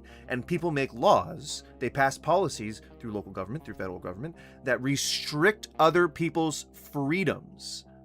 And when we make laws to compensate for that, that makes the government just a little bit fucking bigger. Because it needs to be that way in order to force you fuckers into being human beings. Just like if there wasn't people killing indiscriminately in the streets extrajudicially because a person is black, then there wouldn't be roads being blocked. Like, we have to just go a little bit deeper than layer 1. We have to go to like layer 2 or 3 and figure out why people are doing things and then decide whether we agree or not. They like to offer free stuff. I'm sorry, where is Donald Trump's 1776 check? Where is Donald Trump's fucking tariff rebates? Where is Donald Trump's wage increases and shit? Like, yeah, Cynical, you're repeating what I said earlier in the stream. Unfortunately, the Dems and Reps are both just owned by mega corporations. They're playing good cop, bad cop with the American people, keeping them focused on the social war as a means of distraction from increasing wealth divide / class war. You're saying exactly what I was saying before. The exact point I made. I'm glad that other people see that. Never free, hence why they invent new taxes. Taxes are often invented out of necessity.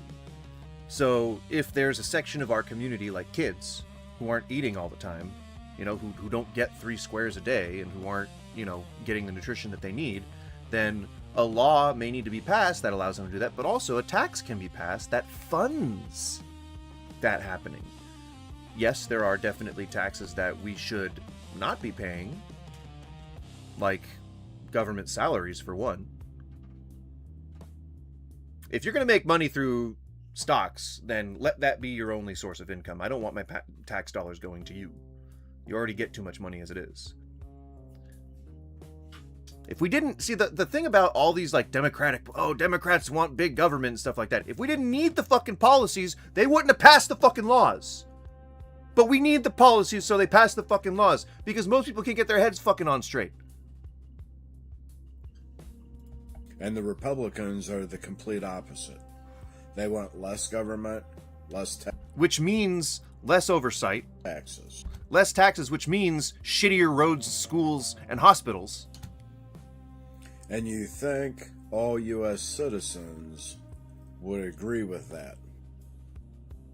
Well, no, it's always been split a little bit down the middle. Were you just born? Where have you been this whole time? We've been divided more or less down the middle since, gosh, the 1900s. So, since at the least 1908. But no, that's how you can tell who's brainwashed. Because some people don't agree with you? But you laid things out in such simple terms that, yeah, I'm sure through manipulation people might agree with you, but that's what you're saying is not reality. If we didn't need more taxes, we wouldn't be issuing more taxes. If we didn't need the laws that protect people or that increase oversight or that increase, just whatever limitations you think the Democrats are putting on you, then we wouldn't have them in the first place. So you may not be able to yell fire in a theater. You may not be able to beat a black person to death. You may not be able to, commit fraud. But these are all policies that had to be made so that people couldn't do them because they were doing them. As far as I know, the left is the reactionary side, right? The revolutionary side. And the right is the conservatives. It's the conservative side.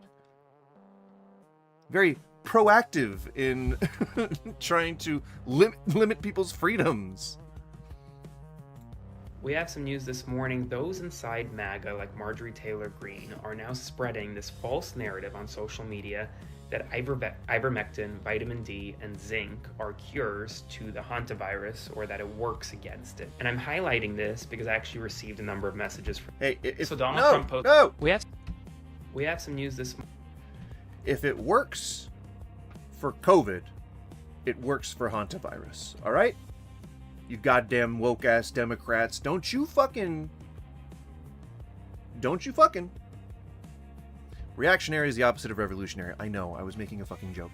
Anarcho-Satanism. Conservatives are reactionary. Yep. See a gay person and they want to make laws against it. And then the left will make laws allowing being gay. And then the right will sow propaganda and try and get the law changed. I know. Morning, those inside MAGA, like Marjorie Taylor Greene, are now spreading this false narrative on social media that ivermectin, vitamin D, and zinc are cures to the hantavirus, or that it works against it. And I'm highlighting this because I actually received a number of messages from you all saying that you're concerned and that you see... I believe it was clear when I said that reactionaries are revolutionary. Things like this, and you're wondering whether to take it. I'm not a doctor, neither is Marjorie Taylor Greene, neither I'm not is a doctor anyone either. claiming this. No We're all doctor, among friends. no World Health Organization official, no epidemiologist said that this is the right course of action. It's wrong, and it's dangerous to be spread. Hold on. Are you honestly telling me that hantavirus will not be cured by ivermectin? Because then all the news I've read is wrong. I refuse to believe this. It cured my COVID.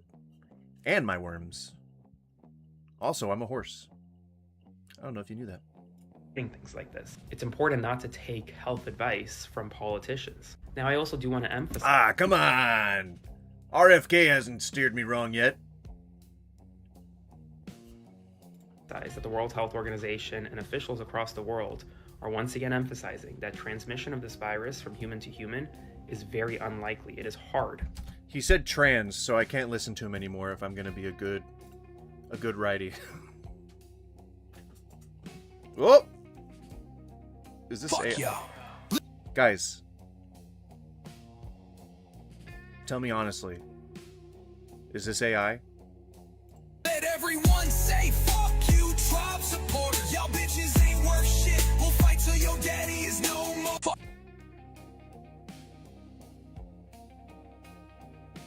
See, the left can be weird too. Pretty weird. I would say that's like the mirror of cult. You know, it's like the anti-cult cult. We're the anti-cult cult. It's like the Satanists, right? Aren't the Satanists... Which is it? The Church of Satan or the Temple of Satan? That are the ones who are like, weird.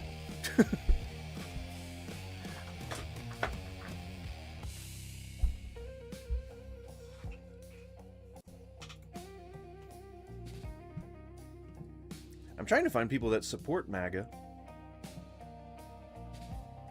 I don't know why I'm looking for a specific appearance. That's so like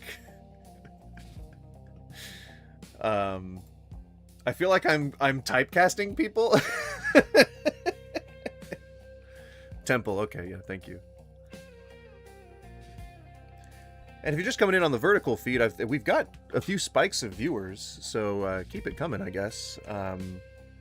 It's been weird. It's been a bit of a roller coaster for the vertical feed. Sometimes it gets like, it jumps up to like 30 viewers and it goes back down to 2 or 1. And like, I don't think that that's like completely wrong. Like, I don't think that I maintain 20 or 30 viewers at a time, but I think like it will spike like when it's pushed to people, I guess.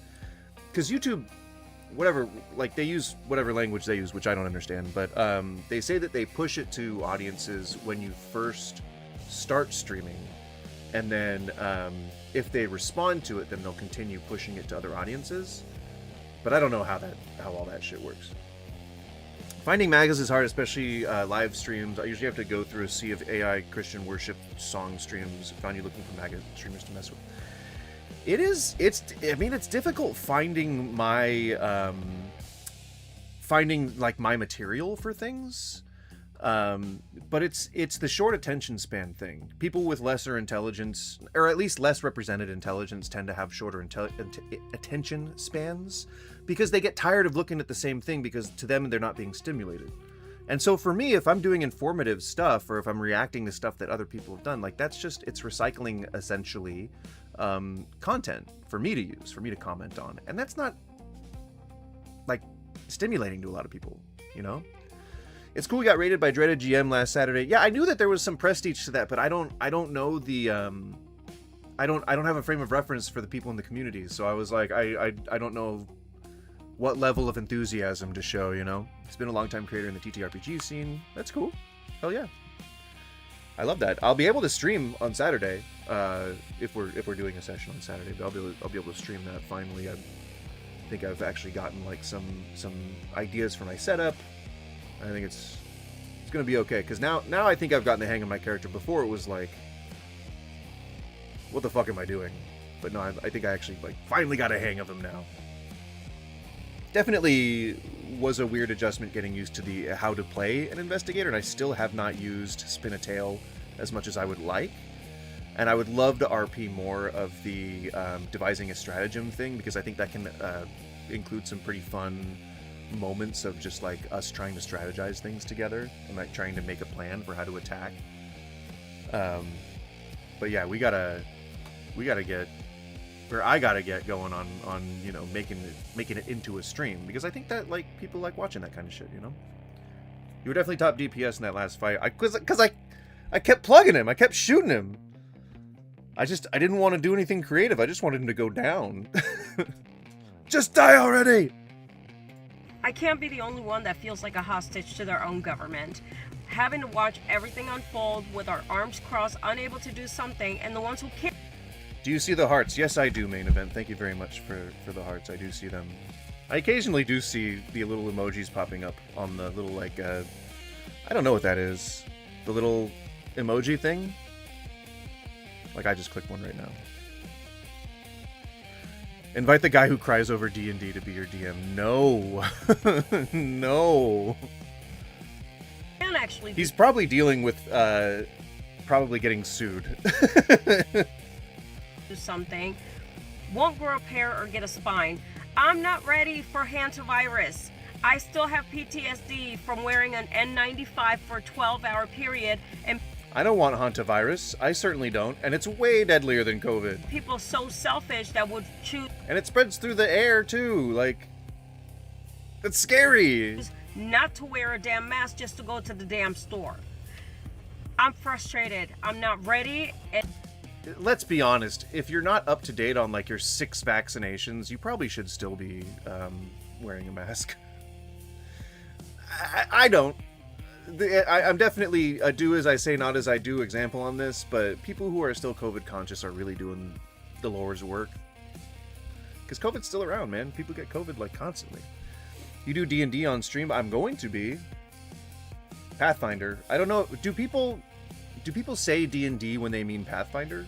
Like, is that the thing, the going association? Because I don't want to be seen as I don't want to be seen doing any kind of like faux pas by mislabeling it. All right?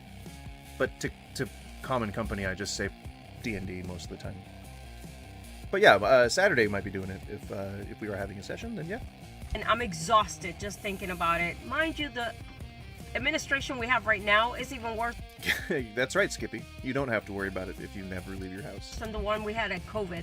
So things are just not looking good. I'm just tired. I'm done. I can't be the only one. Fuck a Logan. When you are so upset about what's going on in the world that you then just end the video. I don't know, I found a D&D stream that plays on Fridays. Chat be fun. Yeah, I think people have a good time watching it and playing it. So I figure, why not? You know, if I'm already going to be doing it. Act. I'm working with Russia to get Cuba some oil. I'm anti. AI, obviously. Just when I think It was very scary looking at that. Just the fact that her eyes were just blown out like that. It's very scary. he is done coming up with great ideas, President Trump is officially endorsing the name change of our ICE agents, or our ICE enforcement agency. Instead of calling them ICE, we're gonna call them NICE. Here, let me show you.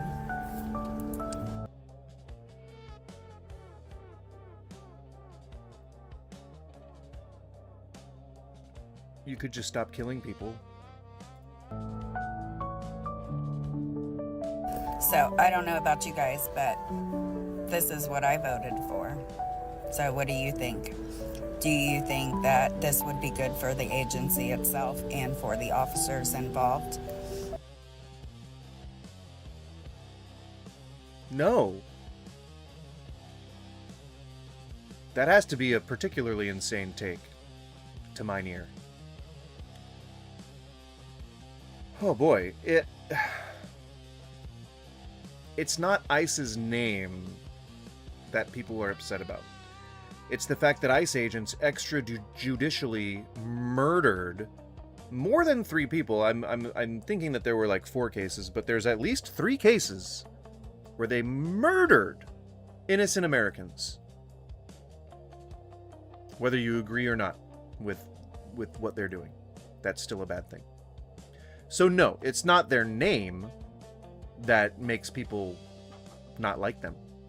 It's the fact that they are mostly the 99%ers, or the, what is it, the 99%ers, the 98%ers, or whatever. It's the militias, it's the Oath Keepers, it's the Proud Boys, it's all the people who are involved in Jan 6th. They are actively recruiting people who have an axe to grind against liberals. And it's like they don't really do any training. They're supposed to do like 8 weeks of training. 3 weeks, I think. It's like less than police. But like they get like a week and then they get issued a firearm. Seems like it's not the name that is the issue. So just calling them, oh boy, aren't those ICE boys nice? I think the only thing this does is say like is a fuck you to the left, because now they've got to change their, you know, anti-ICE propaganda materials. Like, the fuck? 47 days. There is no way they were getting 47 days. When they were in Kenosha, there's no way they were getting 47 days of training. So if that is actually part of their policy, they weren't doing it. They just weren't, like, doing it at all. I do. Maybe people will start looking at the whole situation differently. So, way to go, President Trump. What? Breads and circuses. Breads and fucking circuses. My wife the other day, she comes home and she's like, oh, you know, I didn't get my raise, but they did have a bagel party at work. And I was like, breads and circuses. Courtney, you are just, well, yeah, just doxed her, but like, you know, everyone knows my name, so might as well. But like, breads and circuses. Like, you are getting the little fucking crumbs of society for them to not pay you fairly. Oh, we're not going to stop killing people in the street. We're just going to keep murdering innocent Americans, but we'll at least change the name of the agency. That way it sounds a little better. You know, it was a nice shooting. I think most of us can get behind that name change.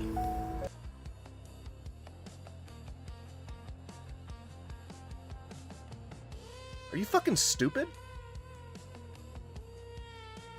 A smug fucking look on your face? Are you fucking dumb? They're shooting people in the street. And you think a name change is going to help public perception? Have a great day. And don't forget, do something nice for somebody today. Well, that just seems out of touch. A county that overwhelmingly supported Donald Trump is about to lose its largest employer directly because of Donald Trump's policies. Now, this is Greene County, Tennessee, which is home of Unsurprising. Artisan, and who is the only supplier of penny blanks to the U.S. Mint. And because of Donald Trump's policy to eliminate the penny, they are on the verge of going out of business, which means everybody there will lose their job. Well, one would assume that they're going to go out of business because he's getting rid of the penny. There's a trickle-down effect because the people that work there make the money to keep the other businesses in the county in operation. Now, Yeah, it's funny how like fervently farmers are defending Donald Trump. And farmers, if you are a farmer, I apologize for what I'm about to say, but farmers can just go fuck themselves, man. Holding themselves in way too high regard, like having millions and millions of fucking dollars in revenue every year and then complaining about some policy that makes them use cleaner water? Fuck you, farmers. There are people who are doing it the right way, but very few of them are part of these big corporations that reduce oversight and increase policies that make it so that you have to actually bring things to manufacturers to be repaired. Largely fuck farmers. They're begging Donald Trump, please, to reconsider this decision to eliminate the penny, but Donald Trump isn't listening. And once again, we find people that supported Donald Trump that are feeling the effects of his policies, that are starting to feel the hurt. And I could not be... Yeah, I mean, getting fucked by your own side is just kind of like the Republican playbook. Like, it's always voting against your own self-interests. I mean, that's as old as time itself, you know? Now let's actually see some questions for atheists. Less about the MAGA stuff. Filter by, let's say, was it done this year? Can't I have the same gosh darn... Maybe I can boot to videos? There we go, okay. Alright, let's see what we got here. Questions Christians can't answer, no. Atheist questions Christian and watch his response. What? She questions God's distance. Either you're Christian or you're not. Yeah, it's mostly atheists talking shit about God. And I'm guessing this might be AI. Okay, guys, D-Base here with the Mormon News Roundup. I've got 3 questions for atheists that I... Okay, perfect. We've got some questions for atheists. I am going to pee. Not because we're about to watch a question for an atheist. It's not, I'm not like, my bladder doesn't just fill up immediately when I hear a person saying, here's some questions for atheists. But you never know. You know, maybe it's a stress response. I don't know. I'm going to go pee. I'm going to grab some more water. I will be right back. Take a look at my VHS shelf. Oh, I'm going to feed my dogs too. Because she's, you can probably see her. Go ahead, do it again. You can probably see her at the bottom of the screen. If you're on vertical, you can't see her, but if you're on horizontal, you can. Yes, I'll feed you. All right, I'll be right back. Give me like 5 minutes. Yeah.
Chibbity bop.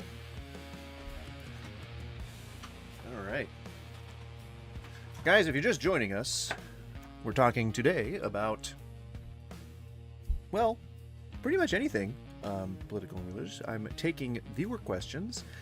It is that rare stream where we just kind of like hang out and watch some videos and talk a little bit about what's going on in the world today. And so if that's your kind of thing, then please feel free to join us. Feel free to hang the fudge out. You hang the fudge out.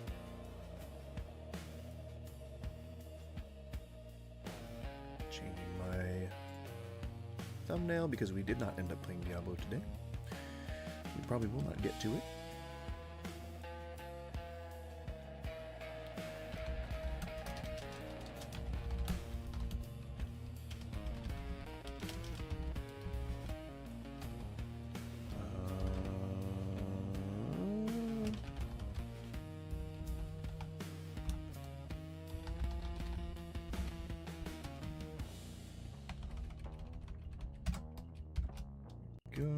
Altering my titles real quick.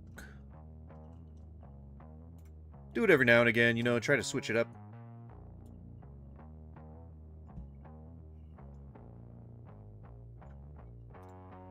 Alright, just gotta make sure she's done eating. I will be right back.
Okay. Ted K. philosophy is left wing, but many right wingers sing his praises. I don't know who that is. Ted Kaczynski? Is he dead yet? I know he's still in jail, but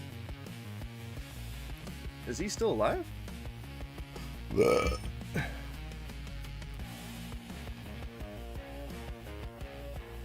I think Ted K had, like, I don't know, progressive views for a lot of stuff, but still killed people. So hard to support him, you know? It's hard to support a guy like that with all the killing. I know they can't answer. All right, now let me get a little bit baked for this. All right. Sadly, Ted has passed on from this world. Is it sad? Is it a sad thing that a murderer has shuffled off this mortal coil? Not moral, mortal. I don't do vocal exercises before I go on live. Like, I feel like I kind of have to. It's kind of necessary if you speak for any length of time, because it's just a thing. You're the muscles in your mouth need to be exercised in order to warm up. And sometimes your lips don't form words the way you want them to. So you got to do that, There's actually a few exercises that are really funny that people do, but I think a lot of people just know what the vocal exercise: the lips, the teeth, the tip of the tongue, the tip of the tongue, the teeth, the lips. There's like upon a slitted sheet she sits, something like that. There's a bunch of them. It's just tongue twisters, really. How many? What is it? Peter Pepper picked a peck of pickled peppers. See, that's. You actually can feel, like in your mouth muscles, like in your cheek muscles, whether or not they're loose and limber. Isn't that weird? I think, man, like the science of acting, or the science of public speaking, or the science of any of that shit's really cool. I don't know. I like it. I think it's interesting. Anywho, let's get to these questions. By the way, if you're just joining us, welcome. I'm Goose. Hi. I'm wearing a gargoyle shirt and a tie-dye hat. I hope you enjoy either one of those. I'm in my 40s, and yet people have told me I look younger. I am a commentator currently on some political and religious matters, and I would love to field your questions. Anything that you've ever wondered in a leftist, in an atheist, in a person who you might fundamentally disagree with, I'm willing to hear any angle, any question you might have. Almost nothing is off the table. The only reason it would be off the table is if it's against YouTube terms of services. So, there's plenty of stuff that we can discuss. Plenty of stuff is on the table. Please feel free to just join the chat and ask a question. If you don't want to subscribe, if you are just so vehemently against subscribing to creators that you want a way to chat without subscribing, please feel free to join either my main channel stream or the Twitch stream if you are on the vertical. However, if you are on the vertical, you will notice that sub-only mode chat is on, and that really is just because I'm trying to enhance my sub numbers. So just click the button and then you can start chatting. You do not have to wait any certain amount of time. Let's listen to this guy's stuff. Their worldview is incoherent, morally bankrupt, and completely ungrounded in reality. According to a Mormon, this is his assessment of atheists. A Mormon's assessment of atheists. So to all of you smug, science-worshipping, logic-loving atheists out there, approaching this with disgust or disdain for the group that you're trying to ask what I would assume is a good faith question, it makes it a little harder to want to engage, but I'm still here. I'm still here. I have 3 simple but devastating questions for you. I'm happy to know if they're devastating, but I'm gonna say I doubt it. See you wiggle your way out of these. No. So when we answer questions for atheists, it's not wiggling out of anything. I don't think that I have to take 1,000 different... I don't think that I should have to approach the question of what do you believe in 1,000 different ways. I can simply say I don't believe in God. Well, what do you think happens when you die? I don't know. Well, where do you think we came from? I don't know. What do you think created us? I don't know that anyone created us. Okay, well, where do your morals come from? I don't know. I just have them. I mean, I can explain it, but you wouldn't believe me because you believe that a guy made that a guy made the rules, that a guy wrote the book. I can answer to the best of my ability. Number 1, how are you? You know. I'm good. How are you? That was an easy one. I'm doing great. Doing good. Oh, you didn't mean it that way? Well, you might want to explain the question then. Emotionally, existentially, spiritually, are you okay without... Yeah, I'm doing pretty good. an invisible celestial supervisor? Yeah, I feel pretty good about my life and the way that things have unfolded for me. And number two, that was your question.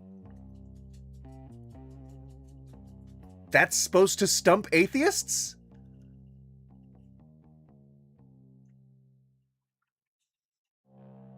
Okay. do you have chocolate chip cookies? Because if you're gonna deny divine desserts in the afterlife, you better be baking them now. And number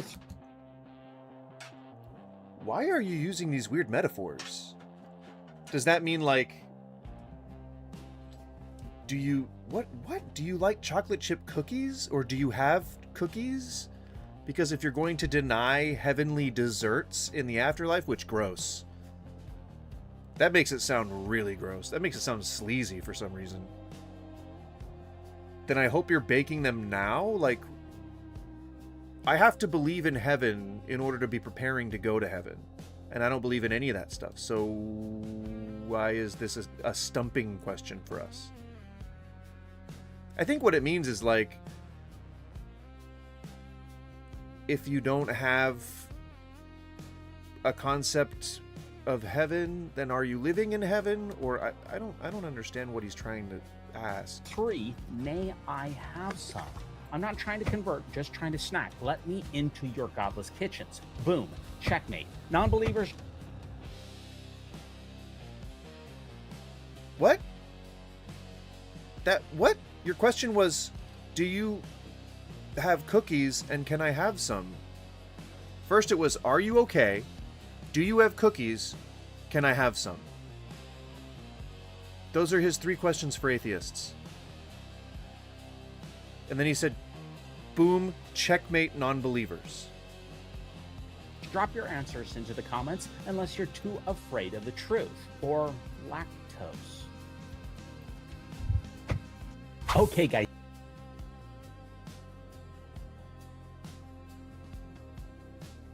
Lactose? What?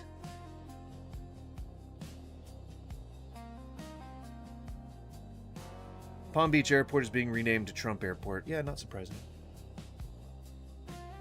Milk with the cookies. I mean, I guess.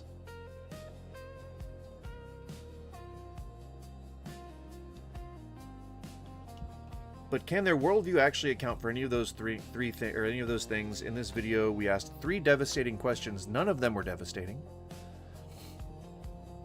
That exposed the incoherence of atheism? This whole video was incoherent. It was hard to understand what he meant by anything he said. Without God, there's no foundation for logic. People had it before they had God. No grounding for morality. It exists in nature. And no ultimate purpose. To live and thrive is not an ultimate purpose? Why is it that ultimate purpose has to be service to somebody? That sounds kinky. That sounds like way too kinky. Watch as we unpack the fatal... Oh, I get it. This is written by ChatGPT. Watch as we unpack the fatal contradictions in a godless worldview and see if any atheist can provide a consistent answer. What the fuck?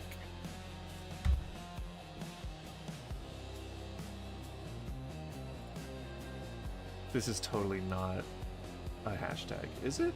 413 videos? Is it a hashtag? I don't think my worldview is disgusting. I promise you, all. if you're a consistent atheist, it is, but what you're doing is you're borrowing our morality from Christianity. No. If you're saying that atheists are disgusting, then you don't understand what atheists are. You don't understand what atheism is. It's simply a lack of belief in God. You don't believe in God? That's fucking disgusting. That's fucking disgusting. Can you... can you believe that? This motherfucker, he's gonna make me vomit. He's so disgusting. He doesn't believe in God. This guy doesn't believe in God. Can you believe it? I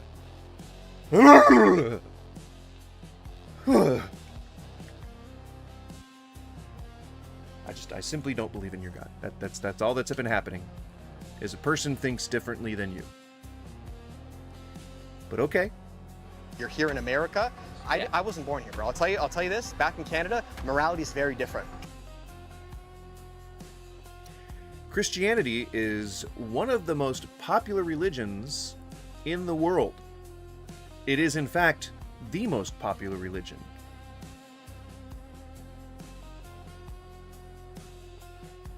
Morality doesn't change just because your region changes. I mean, it does, but that's a cultural thing, and it's not a religious thing. Like, the book is the same. The Bible, you're using the same Bible in Canada as you are in the U.S. You're using the same Bible in the Philippines as you are in the U.S. You're using the same Bible in the Middle East for those Christians who use that Bible as you are in the U.S. It doesn't much change except for the translations and the edition of the Bible you're using. Those are the only things that change. Why would your morality in Canada be different? Because they're godless? I don't know. Okay, we don't have First Amendments. If you go to communist China or North Korea, I'm pretty sure that Canada has quite a few Christian people. So just because you don't have First Amendments, which Canada has a constitution as far as I'm aware, and as far as I'm aware, it also has a clause that governs free speech. As far as I'm aware. I may be wrong on that. Canadians, please feel free to disagree with me if I'm wrong. But I don't think I'm wrong on that. I feel like it has a clause, some kind of context for free speech. But even if it doesn't, a lot of Canadians are able to say some pretty monstrous things.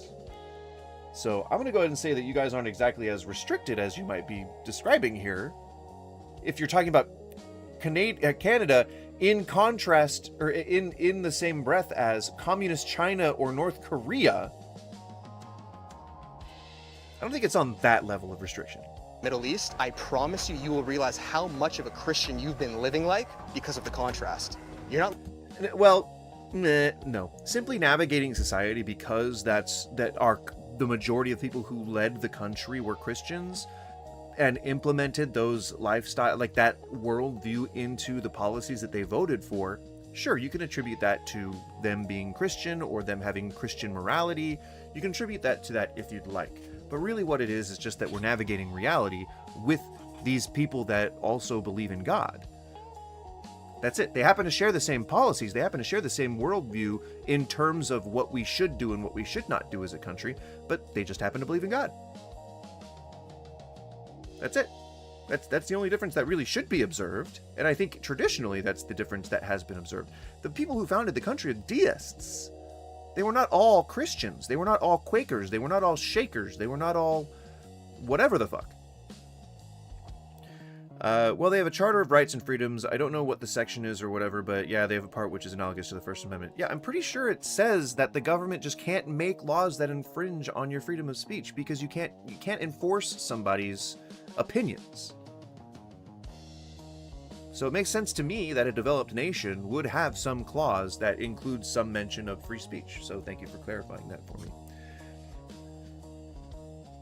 It's just so outside the realm of plausibility to say that everyone gets their morality from Christianity. Like, you can do infinite regression, but I didn't believe in God from the moment I was born, and I still have morality. Like, I still have a moral center. And that could have... I'm not even gonna say that it for sure didn't come from Christians, because the policies that I live by are the ones that the government sets forth, the ones that I personally hold myself accountable to, and, you know, whatever just is existing in nature. Like, what is it? Does it behoove me as a person to stamp somebody's existence out of the zeitgeist? No.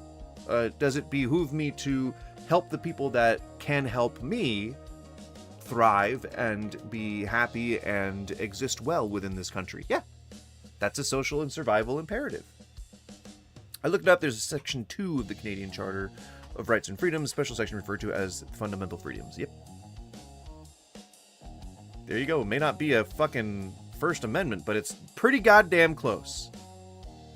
Freedom of conscience and religion, freedom of thought, belief, opinion and expression, including the freedom of press and other media communication, freedom of peaceful assembly, freedom of association. There you go.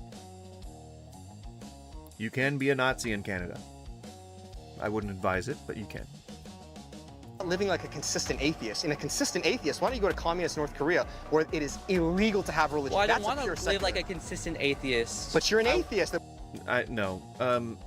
Consistent just means that you're just doing something over and over again the same way. So being a consistent atheist just means that you are being an atheist in consistency with atheism, which is a lack of belief in God. So you say that atheists are gross, and then you say if you're being, well, you qualify that by saying, well, if you're being a consistent atheist, you're gross. Just because you don't believe in something doesn't mean you want it to be illegal for other people to believe in something. Right. Well, that's like, it's the same sort of argument where people think that atheism is that you believe that God doesn't exist. And I'm like, no, that's not what I believe. I don't know if God exists or not. You know, like, just because I don't have a religion doesn't mean I want to outlaw it. That's a weird leap. I think that people should be able to exercise whatever religion that they want as long as they don't try to impose it on me. And Christianity very specifically makes you make it other people's business. Spread the faith. John 3:15.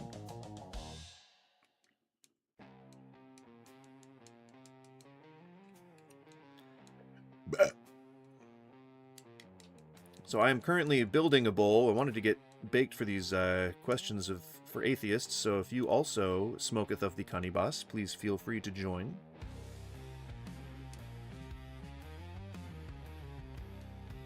I actually have not.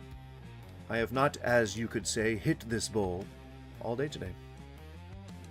But gosh darn it, it's about time.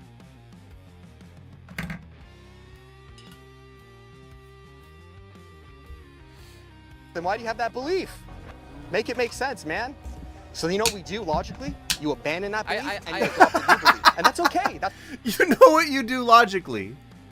When you have a belief, you know what you do logically is you abandon that belief and you adopt a new belief.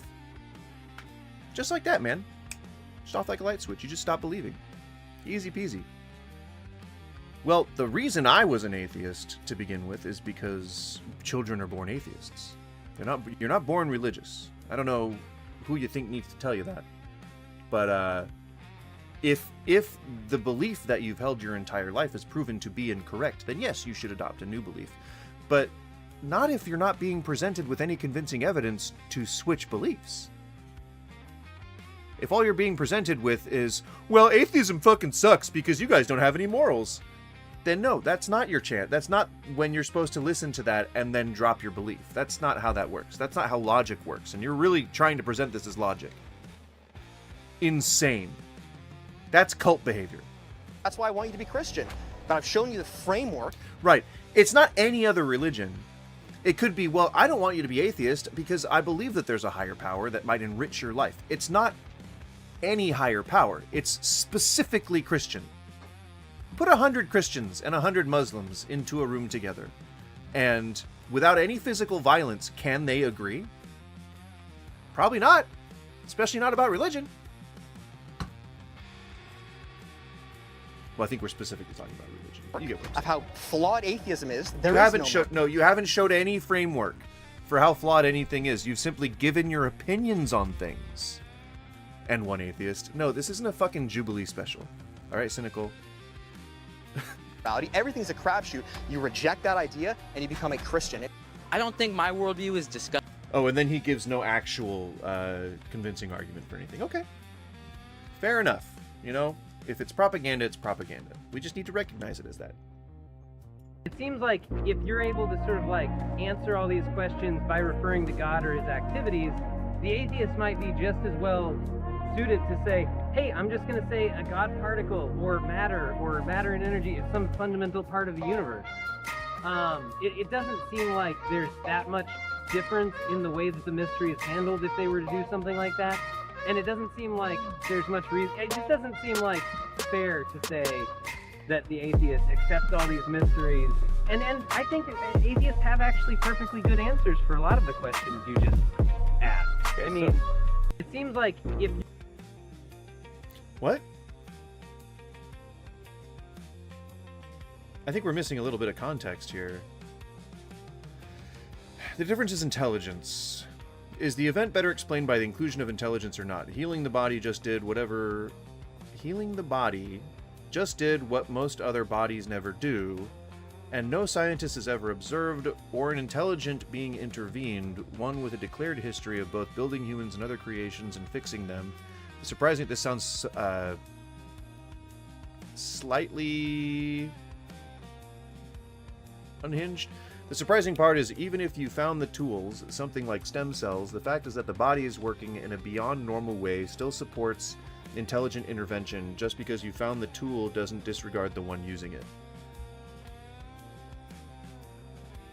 So they're arguing for God's existence.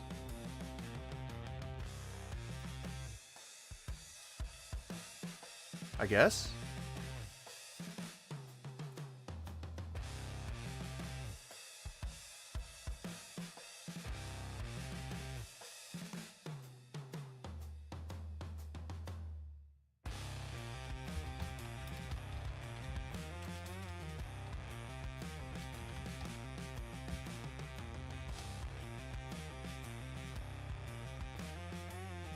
Sorry, I'm messing around with my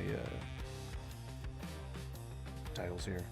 I don't know why I get so like I get so title happy, title changing happy. Incoherently, if so. You're able to sort of like answer all these questions by referring to God or his activities. The atheist might be just as well suited to say, hey, I'm just going to say... Okay, so they're talking about the origin of life. Or not the origin of life, but like the actual origin of like matter and shit. And he's saying that if you guys can answer those questions by using the Bible, it seems to me like atheists can answer those questions just through whatever scientific means and discoveries that we've made. A God particle or matter or... Which, yeah, makes sense. Matter and energy is some fundamental part of the universe. It doesn't seem like there's that much difference in the way that the mystery is handled if they were to do something like that. And it doesn't seem like there's much reason. It just doesn't seem like fair to say that the atheist accepts all these mysteries. And I think that... So what I think happened here, so if you don't know what Opus Clip is, it's a mass-producing sort of like AI clip service that is... like they're used often to just mass-produce shorts clips for your channels. Sorry, there's an ad on YouTube. There we go. And what I think happened, because I used the free trial before, and it turns everything into AI slop, so I stopped using it. But the thing it does is it breaks up your longer form videos into smaller sections, and then it does this weird thing where it cuts them out to try and focus on faces. And in this clip, it took what is a good argument against Christianity, and it accidentally thought that it was arguing for Christianity. And so it made it into that. Which is hilarious. Are these always going to be like... I want 100% evidence that Jesus raised from the dead, because if you cannot give me that, then that makes the Bible incredible. Well, that's an actor. That's clearly just a plant in the audience, because that's only what Christians believe. Christians think that because atheists don't believe in the resurrection, that makes the Bible completely non-legit. No. Atheists just don't believe in God. And what was the end result like for your content? It was bad. It was not bad. Oh, you mean like as far as visibility goes? I was getting thousands of views. I was getting like thousands of views. But it was but zero engagement. People would watch it and then click away. I mean, I can actually show one of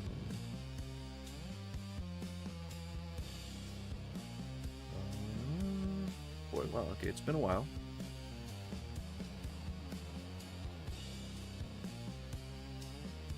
Here we go, okay.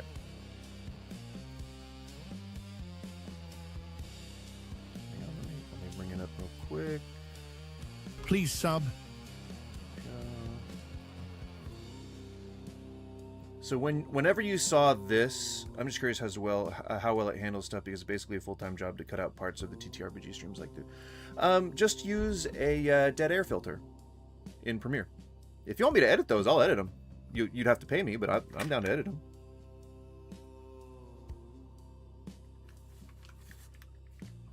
I'll do them for $10 a video. I'm kidding. You wouldn't have to pay me. But I would get to post whatever I want parts of it to my channel, because it would be my face.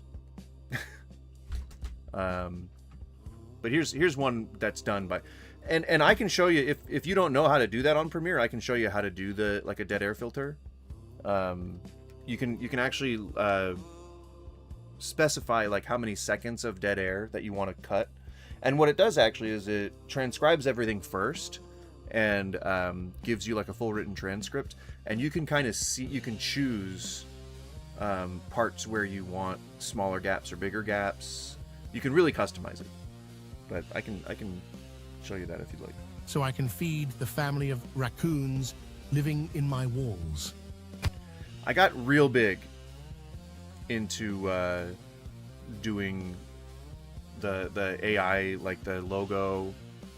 I still probably have that on Twitch, but doing the AI logo and the AI description, I no longer do that anymore, because we should support small creators, and so I do shitty Photoshops now, but I think I still use maybe 1 or 2 AI thumbnails. I'm not sure. I tend to do shitty Photoshops. Damn it!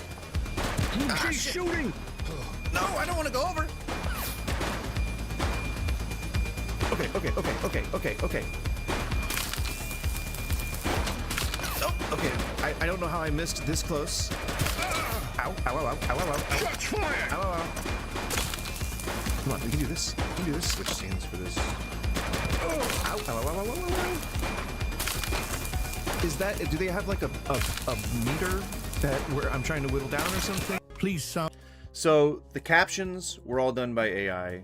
The intro obviously was done so by I can AI. feed the That was just me. I pasted together a bunch of clips from Sora. family of raccoons living in my... The way that it divided the screen was AI. They just detect a face and they assume that that's the face of the creator. The cap, the other guy did the captions, and this little watermark here. No, I don't want to. And then the description, and the title and the description. Experience intense law enforcement action as we neutralize bank robbery suspects in this thrilling gameplay. Witness strategic shootouts and skilled takedowns. Can we secure the scene? Watch now. I didn't write any of that. And then all the hashtags. I was trying to see if I could find more stuff that had, by looking at that hashtag, I was trying to see more stuff that they had done with Opus Clip, to see if it was like mass uploaded slop. Ooh! I wonder what they would do with my TTRPG stream stuff, since there's like 5 phases in Battle Map, but they'd probably be able, it'd probably be able to break it up for you. But people don't like Opus Clip these days, you know, because it does a lot of that AI slop. Ma'am, I don't base my life on 100% proof. Yeah, I mean, I that's not what people are saying. Like, that's not the thing that people want, is 100% proof. People just want any evidence that God is real. If God is a real physical being that I can talk to, then I would believe that he's real. I would believe that the Bible has some legitimacy to it. I wouldn't necessarily believe everything in the Bible, and I wouldn't necessarily follow Christianity because I know that God is real. I would just say, yes, I believe that God is real.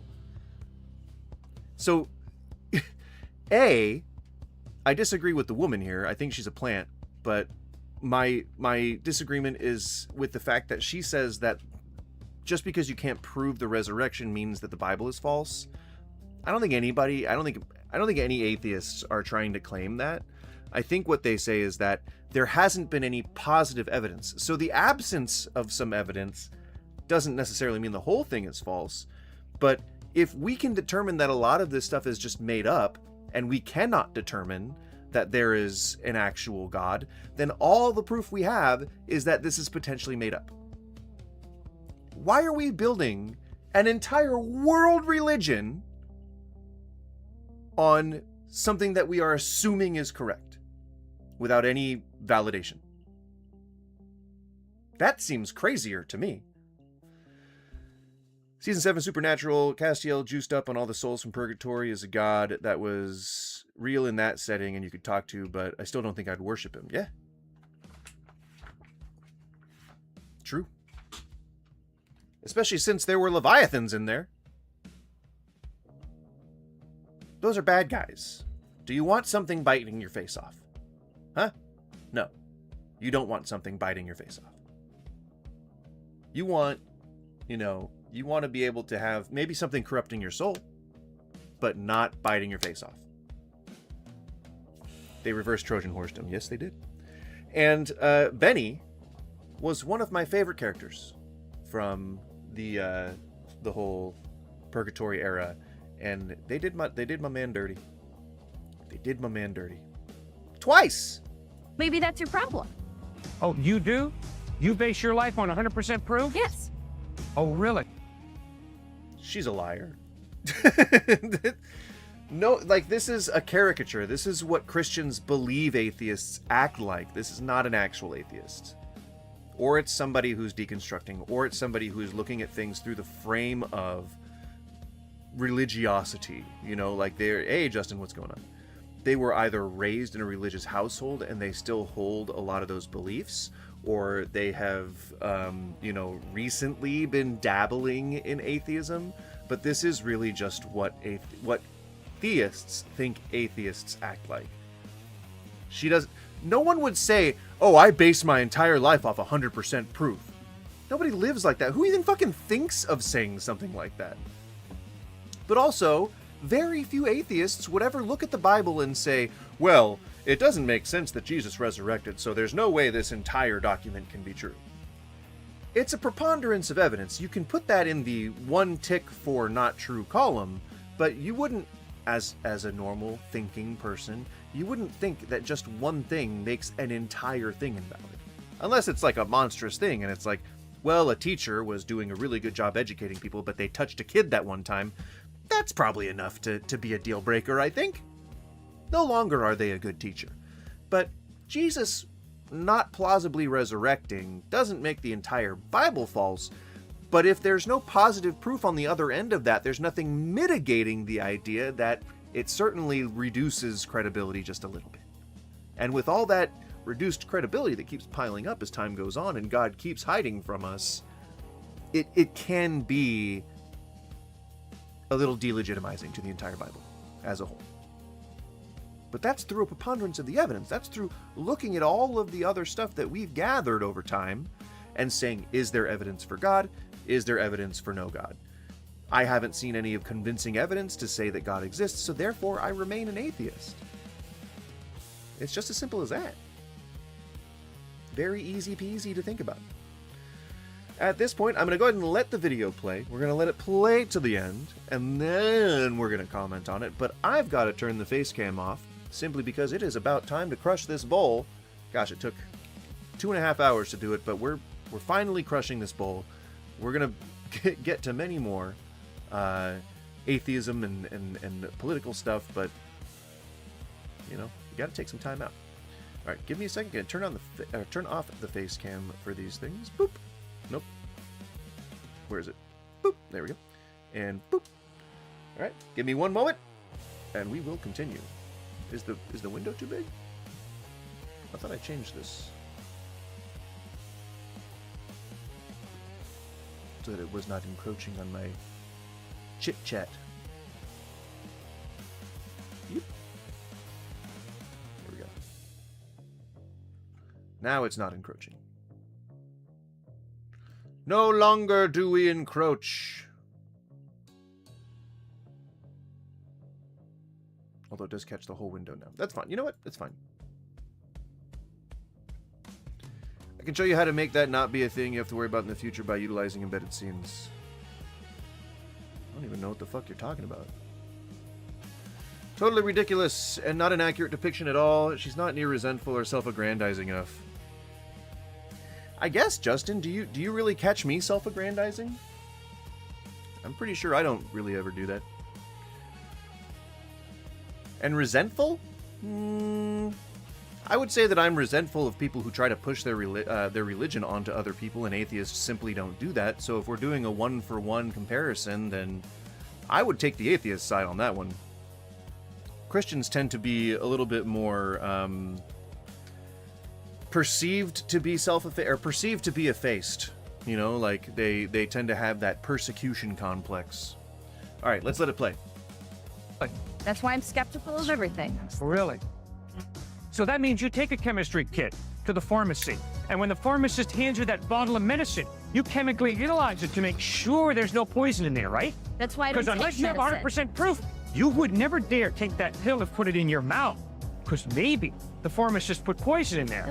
Yes, I don't base it on 100%. Well, thank you. So don't tell me you base your life on 100% No, proof. You I'm don't. sorry. None of us do. It's not possible. You can't. Well, now he's just talking over her. It's just a common observance. You seem okay, I guess. Yeah, I mean, typically atheists just want to, like, live their life. And, I mean, I guess if you're talking about public speakers, then yeah, they're self-aggrandizing because they're public speakers.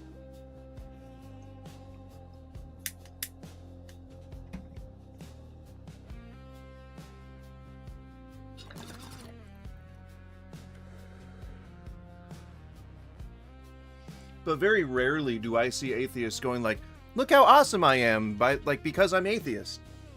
It's usually just in the face of having shit slung at them by Christians. I've seen plenty of atheists on the defense.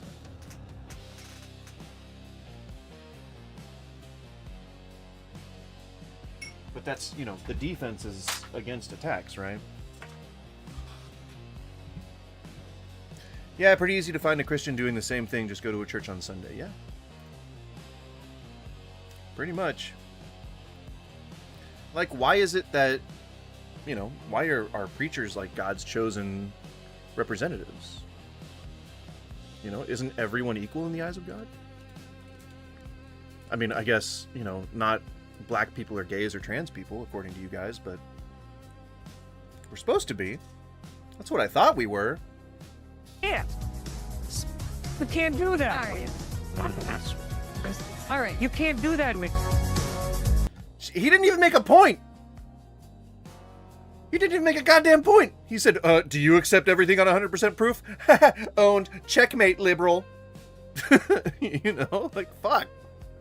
What was the point he was trying to make? She said that you can't, first of all, she was a plant. So, like, none of this was even a real exchange anyway. But, like, you can't... She was saying that the entire Bible is entirely unbelievable because you can't prove that Jesus resurrected. There's plenty of things that you cannot prove in the Bible that would potentially make the Bible unbelievable. But, like, one thing does not make an entire category of things deniable. And see, that's me steel-manning for the Christians right now. Just because you don't believe in the resurrection does not mean you have to completely discount the entire Bible. If you want to be Christian and you want to not believe that Jesus resurrected, I don't think that's a game breaker for you. I don't think that you have to, like, now go to hell. You got to go to hell, sorry. Even though some Christians would say that is the case, I don't personally think that way. I think that if you want to follow the Bible and you want to be religious and you don't try to impose it on other people, you don't try to take you don't try to take away other people's rights or try to erase people from existence, even nicely, then, I mean, you're probably going to be, you know, pretty okay in my eyes. You're not a shitty Christian. You're not a shitty person. It's when you try to encroach on other people. It's when you try to impose your will on other people. That's a bad thing. It's more an accumulation of evidence in terms of pro-God, because that hasn't happened, or in terms of non-pro-God, like we've proven things in the Bible false. Because I don't think that there's a lot of people out there who care enough about atheism to try and prove things in the Bible wrong. I think it's just kind of accepted among most rational Christians that the Bible is a lot of stories that are just allegories for life. But I don't know if that's a thing, to be quite honest. It could be a thing. I don't know. I don't know if there's money in scientifically debunking Christianity. You know? I don't know. I would think that a lot of the money lies in either propagating Christianity because it's the most popular religion. I'm not sure. I don't know. I'd have to think about that. Sure, a lot of the Bible isn't independently verifiable in the modern historical sense, but some of the stuff we're like very certain happened. Well, yeah. I mean, sure, it was a document that's a product of its time, and like there are historical accounts of shit like the kings and stuff. It's easy to verify that stuff. Most Christians accept Jesus rose from the dead, but not all Christians. And all the people who believe in their respective religions believe that they are good representatives of their respective holy texts. That's all the stuff that happens in the Bible and is pretty verifiable. Well, yeah. I'm reading what you wrote. Kingdoms of Israel and Judah. Yep, I'm sure that would be verifiable. The House of David, absolutely. Assyria conquering the northern kingdom of Israel. Yeah. Wouldn't be surprised if that stuff turned out to be true. And like even a lot of the stuff that they were saying, like even the stuff that they quote from people, you know, like I wouldn't doubt that some of that stuff has been passed down. Sure, it might have been telephoned a little bit. But my understanding is that the Bible is like a recording of modern events at the time, and coupled with like a bunch of allegories about how life should be. All true Christians, I should say, it's a key tenet. Yeah, because when they ask you, if you what is it? Do you believe in God? Do you believe that Jesus, his only son, died on the cross and then resurrected 3 days later and was absolved of sin or something like that? There's like the sort of loyalty oath that you're supposed to be able to recite when a Christian talks to you. Do you believe in God, our Savior? Do you believe that his son rose from the dead after 3 days to cleanse the world of sin? I don't remember the spiel. It changes, I think, from person to person. Yeah, I like to think religious books like the Bible are as Herodotus by way of Aesop. Yeah, exactly. I mean, like stories and poems that reflect real life at the time. And don't necessarily have ties to reality, but aren't necessarily denying it either.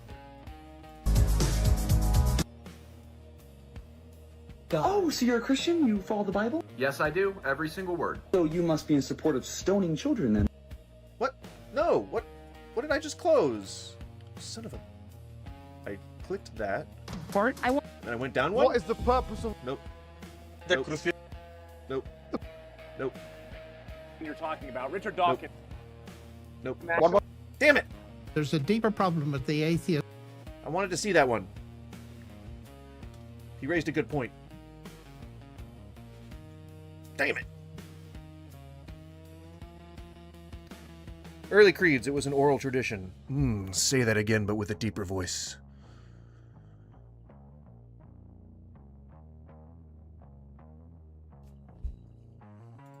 The one question you should ask any unbeliever or atheist who doesn't believe in God is this. If the God of the Bible came down to you and said, I am he, would you worship him? No.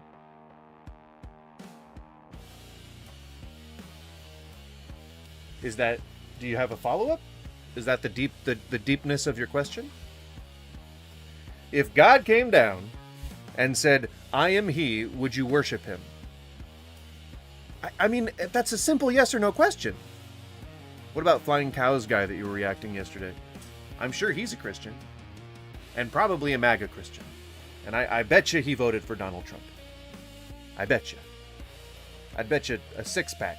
The one question you should ask any unbeliever or atheist who doesn't believe in God is this.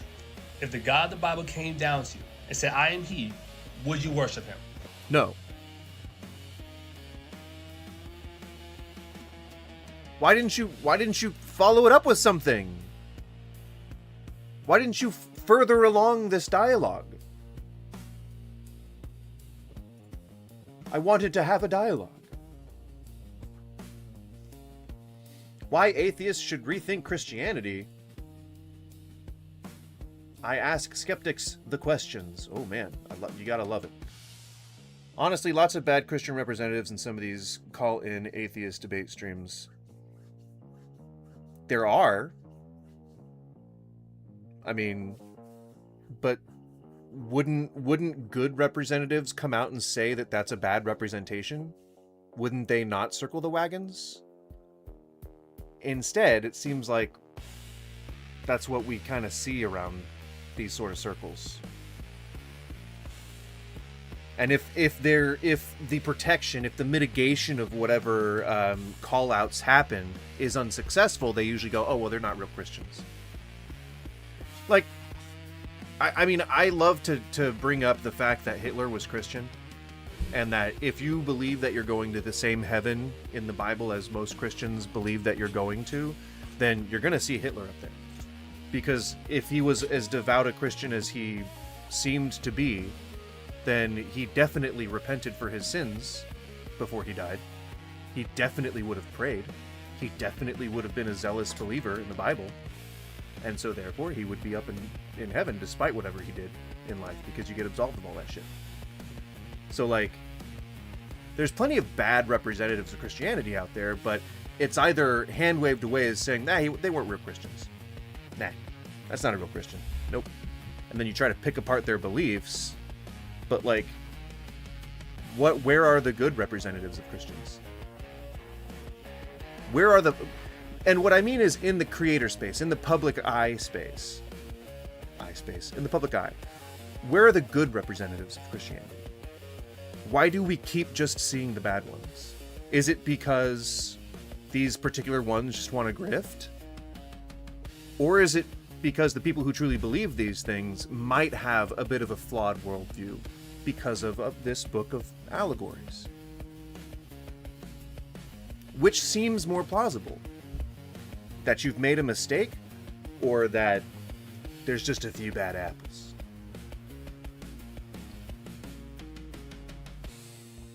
Victors of wars write the histories. And so if all you ever see is positive accounts of things like Christianity, because these are the people who you grow up through, like these are the people that you receive your teachings from, why would they ever say bad things about themselves?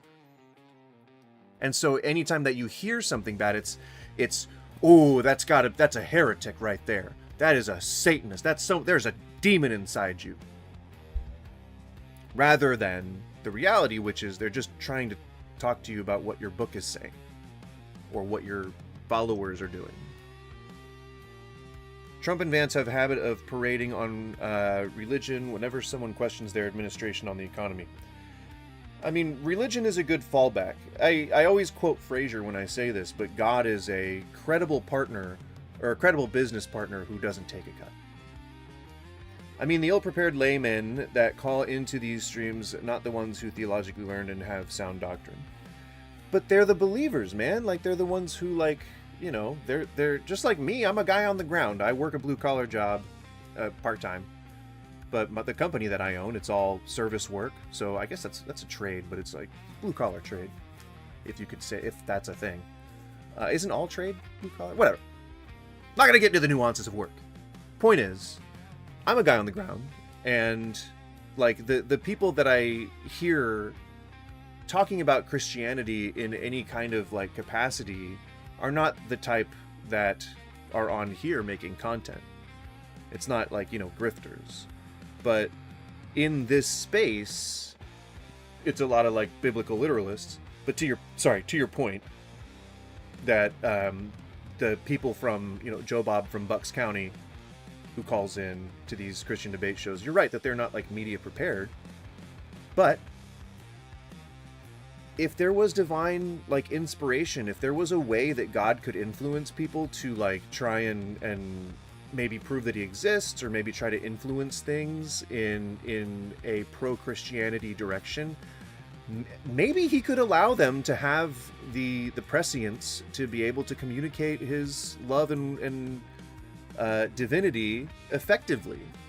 You know, maybe one in the thousands of people that have called in across these shows would have found the divine inspiration to be able to communicate why you should believe in God effectively, and maybe converted some people, but I don't think it's happened yet.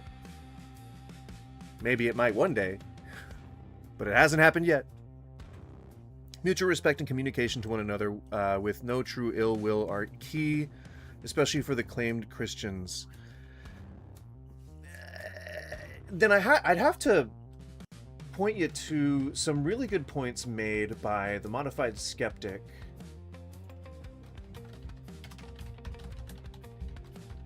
And this is actually why I do not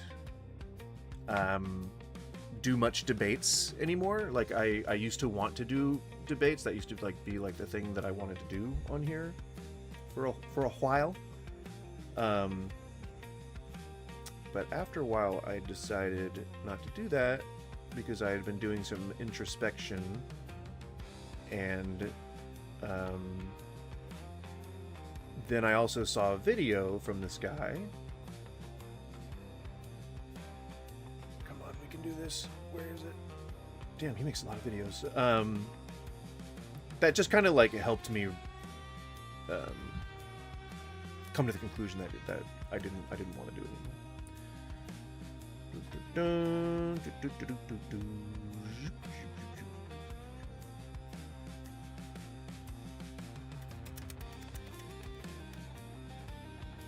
It's something like you should stop arguing with Christians or something.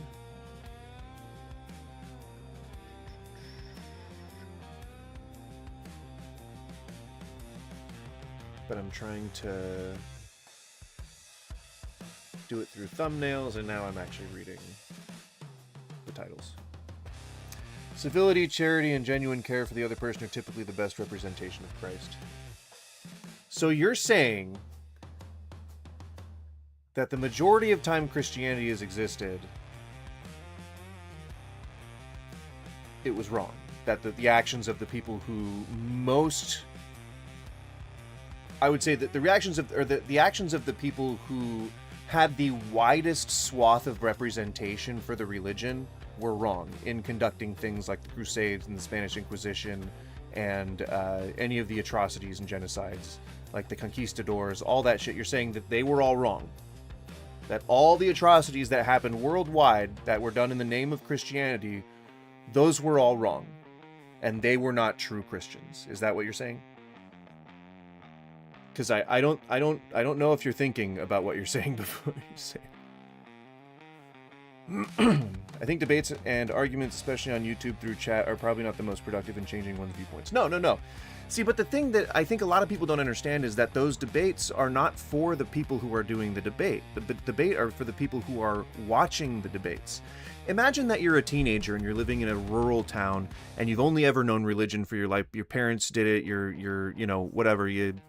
You were raised religious. You go to church all the time. You have a sense that you love Jesus and that you want to follow the Bible, but you fall in love with a person of the same sex.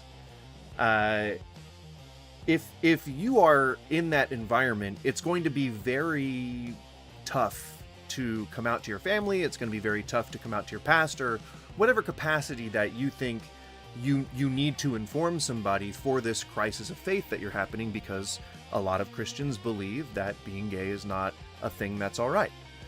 So what are you going to do if you don't have resources, if you don't have even the knowledge that people out there understand what you're going through and are able to provide advice on how to get through tough situations like that? Meaning, like, even through these debates, people can learn that there are resources available to them. If they're sitting there on the fence of trying to figure out what to do and they hear a program like that and they know they can make decisions for themselves and that they have agency and that there are people out there who are fighting for their rights, it might help them a little bit, That's what it's for. It's not, or at least the people that I think do it for the right reasons, which is just not to make money. Even if you make money, it's fine, but just not specifically to make money. But if you're helping one person gather the courage to go and find a resource that will help them define how they live the rest of their life, then I think it's a little bit necessary. And if that drives them away from religion, then so be it. Or if it drives them toward religion, so be it. And if I have prophetic powers and understand all mysteries and knowledge, and I have all faith so as to remove mountains, but have not love, I am nothing. Okay, but also, I mean, if you beat a slave within an inch of his life, then, he gets back up, then it's okay because he's your property. And if one man lie with another man, it's abomination,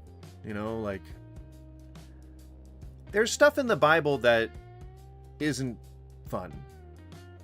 And so it's like, if you want to just throw out a Bible verse, I can throw out one that would make it probably a bad document to want to follow entirely if we're keeping those parts. It's like if Christians were willing to edit the Bible, I'd be like, we can get on board. We can all get on board with Christianity, not convert to it, but we can accept it as part of our society, our civilization, as part of humanity, if you take the bad parts out. Like, I think Lutherans are pretty good at omitting in practice a lot of that harmful stuff. But you just edit it, take those parts out. The parts that support slavery and the parts that support child brides and genocide and baby murder, incest, rape, treating people as property, like those types of things. If you take them all out, then maybe I'd even revisit becoming Christian. Give it a little college try for a little bit. See what the new policies are like. Maybe I'd be able to read this version of the Bible and actually remember some of it. Whatever. You get the point. He said that there's a good reason why people shouldn't be arguing anymore with each other, and it was a good video, but I'm not going to waste time finding it. We're here to remark on things, not to Have you ever wondered? Not to do housework or housekeeping. Say, why are we here? Is there a true standard of right and wrong? Is life just a random accident, or does it have meaning? If you're an atheist or unsure about faith, I'm not here to attack you. No, you're just here to try to convince me that you know the answer to those things, when you cannot substantiate them. I'm here to share something that's changed millions of lives, including mine. A worldview built on moral clarity, unshakable hope, and eternal purpose. All things you can get without Christianity. Christianity. Atheism often claims that we don't need God to be good. Which is true. Yes. Atheists can be kind, loving people. But are they really? Or are they possessed by fucking demons? It's demons. It's demons. I'm possessed by demons. But here's the question. Who defines what good really is? Without God, morality well, the results of the actions that you take against others are typically pretty good indicators of whether or not you did a good thing. If a person screams when you poke them, then you did a bad thing. If they giggle, then you did a good thing. Unless, there's some external environmental factors applied, okay? You don't want to get creepy. But, just for instance, if I lose my, I don't know, it's just really easy to see whether good things are good or bad, man. I know that that killing a person would take that person's potential away from the environment that I'm in. Would take away their potential to affect the community that they're in. It would take them away from their loved ones. They wouldn't be able to contribute to society on a macro scale. I don't see why people would think that atheism is like an absence of a morality center or a moral center, because we still have to operate in society with everybody else. If that's not proof that morals are fucking subjective, then I don't fucking know what is. But if society was like, hey, we need to murder people in order to keep the population under control, then that would have been the set morality for however many years people had just accepted. And after generations, they would have just understood that it's intrinsic part of life. And that would just be how things are. That it would be morally acceptable to kill people to control the population, and it would be immoral to let the population get out of control. But we know that killing people is wrong because it, at a very fundamental level, it removes their potential to affect reality around them, to affect the people around them, to affect their community, to contribute by bringing energy and bringing resources to that community. You're removing the potential for your people to thrive. You're removing genetic diversity, which is how we thrive. Again, you know, like there's some biological needs for us to understand why things are good and bad. Becomes opinion. What's right for you might be wrong for me. But Christianity offers a clear moral compass. Love your neighbor, forgive your enemy, protect the weak, speak the truth. These aren't just suggestions, they're rooted in the character of a perfect God. Without God, moral values have no absolute grounding. But with God, good and evil are real. Not just social constructs, and that changes everything. Life can be cruel. Cancer, war, depression, death. What does atheism offer in the face of suffering? Often, that's just the way it is. No justice, no afterlife, no ultimate hope. But Christianity dares to say, there is... I mean... Goddamn. Character of a perfect God. Right for you might be wrong for me. Like, very basically, you're also taking a life, someone's own personal sovereignty. Well, yes, and leading to suffering. The very basic thing about conscious beings, right, is one of the very basic things about conscious beings, is that we feel pain. We feel both mental pain, mental anguish, and physical pain. And not choosing to murder someone would reduce suffering and anguish. I mean, that's just... I don't know. I feel like this doesn't need to be explained to people, least of all by me. And you don't need someone to tell you that something is good.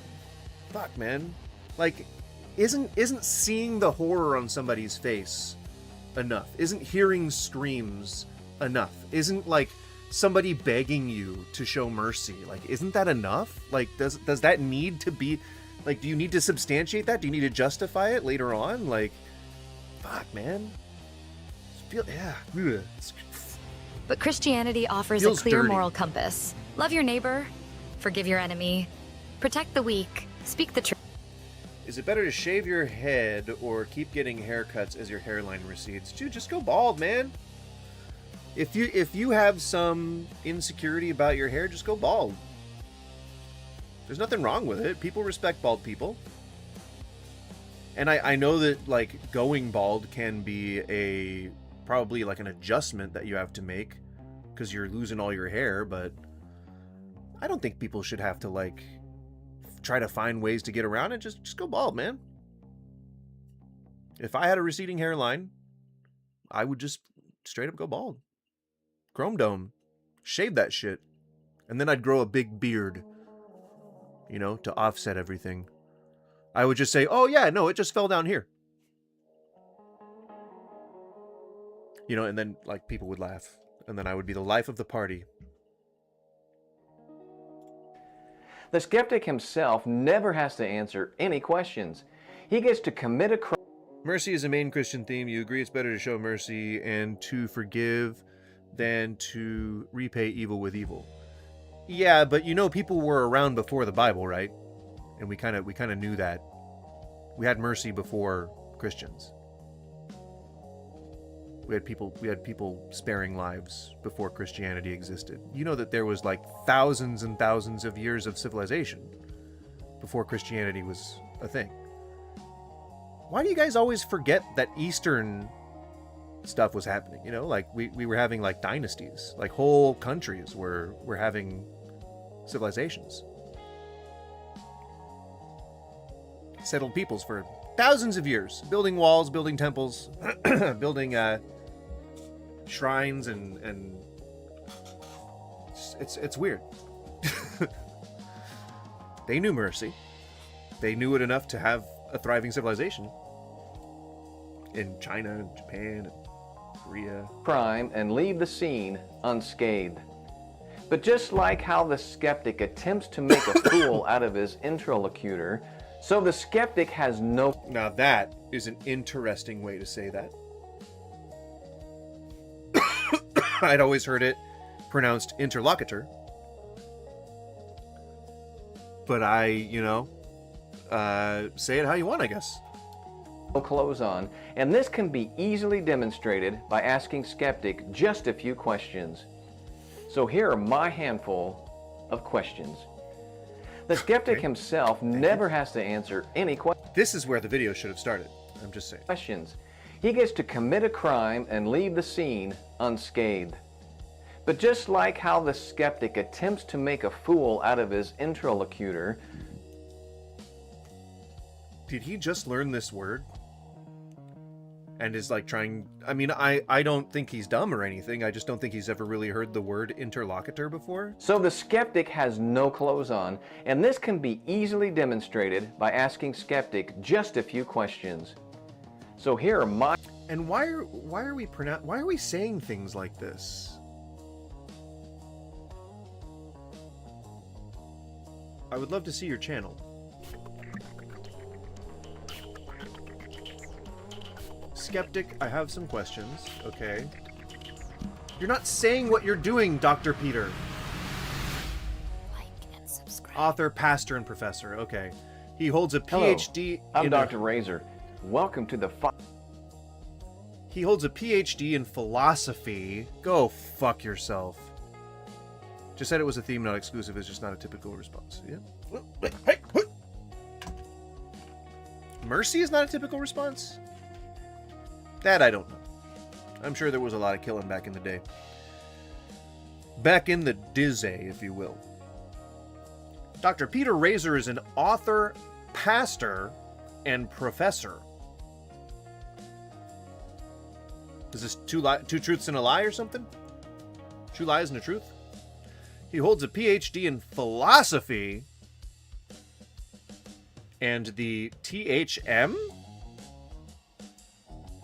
Masters in Theology? I'm guessing? From the Southern Baptist Theological Seminary.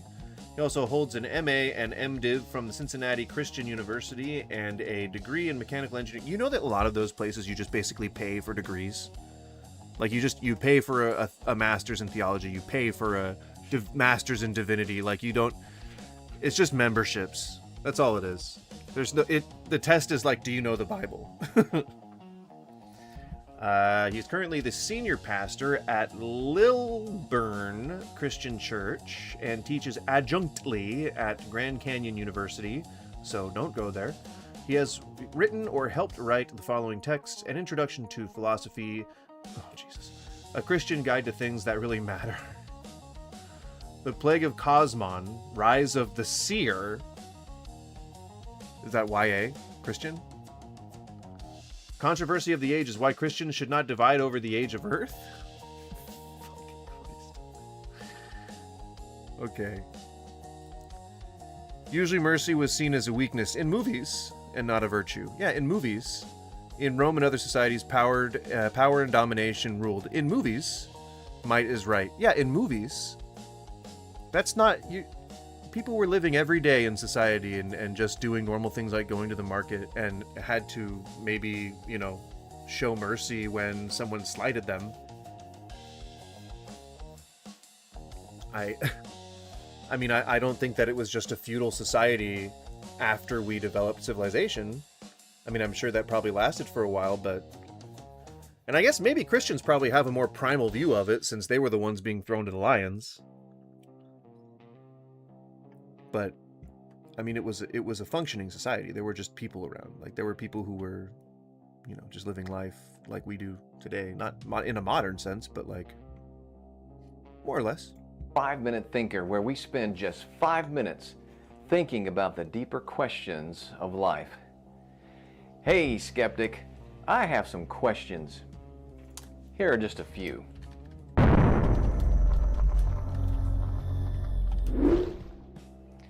Throughout my life as a professor and pastor, I have had the opportunity to interact with many people who hold a wide range of philosophical and religious views. One view I have found interesting is skepticism. The skeptic often takes a non-committal posture toward any belief, especially religiously. For example, if you ask a skeptic if God exists, he typically responds with, "I don't know." And if one responds with reasons to believe God exists, he just retorts with his best counter-argument and just asks more questions.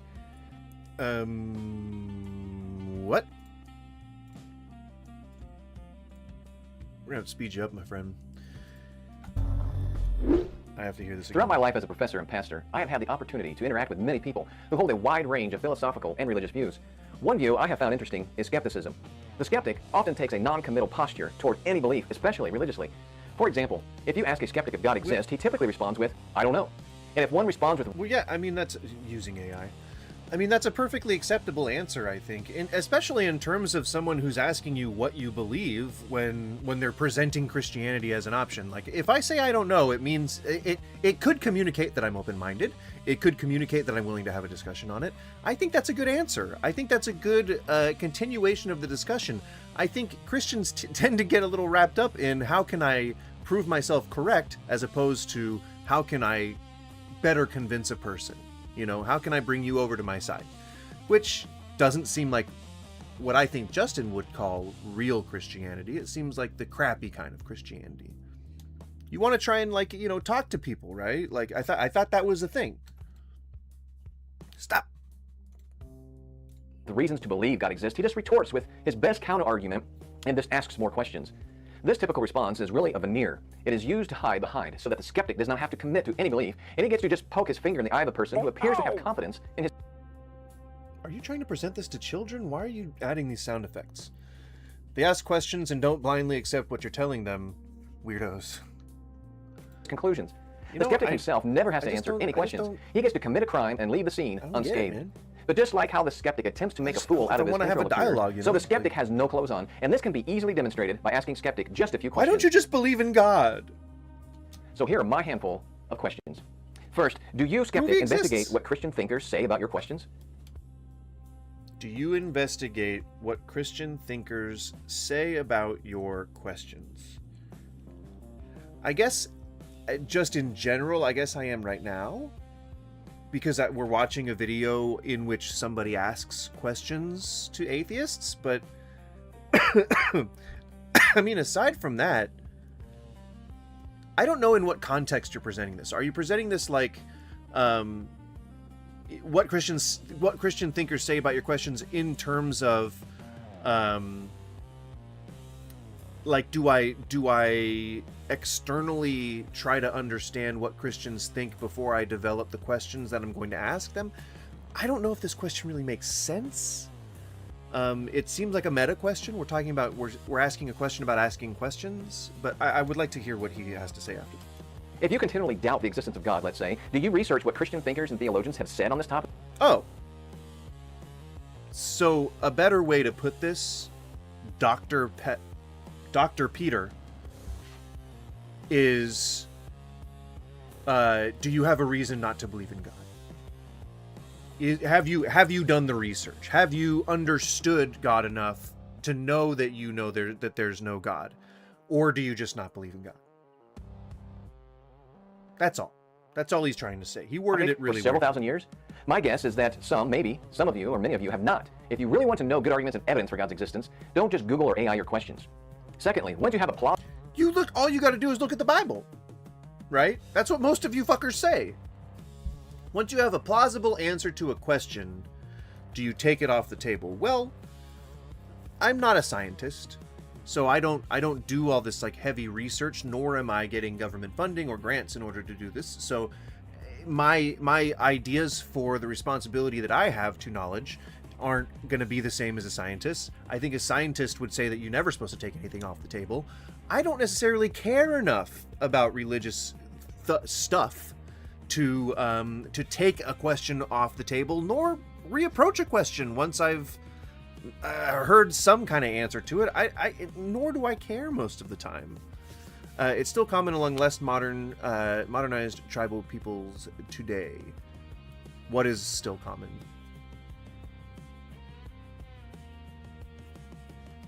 plausible answer to a question, do you take it off the table? Allow me to illustrate what I mean. Several years ago, I provided a skeptic with a reasonable explanation for one of his questions. He even admitted as such. So I told him that if the explanation is more reasonable than his doubt, then he can no longer be skeptical about the topic we were discussing.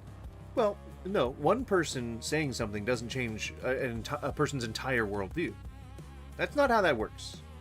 You would have to get a wealth of evidence in place, and then you would have to reapproach your own assessment of it. You'd have to be like, okay, so originally I thought this, and now that I've been approached with new information, I'm going to reconsider whatever I was thinking, and there we go.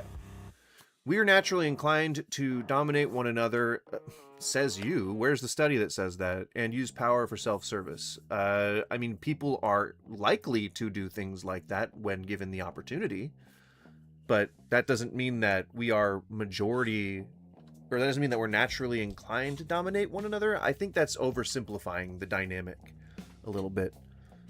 I think you'd have to sociology that one out. Because I think social dominance in a caveman sense sounds like it makes sense, but I think, I don't know, it makes sense to me that a lot of violence has helped us get to where we are in civilization now. Not that I'm glorifying it, but I'm saying that we got to how we are somehow. And war did inspire large bursts of innovation, and the reason why we have things like the internet and nuclear power and things like that probably would have happened at some point. But as such, we had an imperative to push our technology further and farther than it has ever gone, further and farther, in order to combat threats that we were facing. Or either us or Germany or whatever, like paperclip was a thing, and they did help us invent rockets. So like, I'm not gonna just say that we're beyond that, but I think that people in general have a higher concept of what it takes to make society move forward, and a lot of that is like progressivism. A lot of that is what goes on behind the scenes, not on the battlefield, because it's just a small percentage of people who are out there grabbing power. It's the people at home who are the ones supplying that grab for power, and it's the policies at home that keep those people supplying those resources. So I don't think that it's fair to say that all of society has flourished because of the idea that might makes right, or that we are defined by our likelihood to seek dominance and power. I think it's more fair to say that we are products of our history, and the most powerful among us are inclined to stay that way, and whatever happens, whether it's us colonializing or us occupying things or taking over or genociding or whatever we do,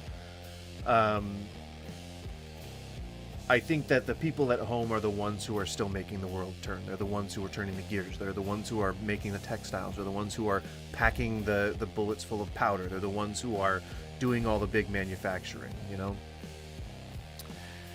Today, global interdependence and cooperation in trade, communication, ideas, medicine is mostly agreed upon to be a much better way. Well, yeah, that's the point I'm making.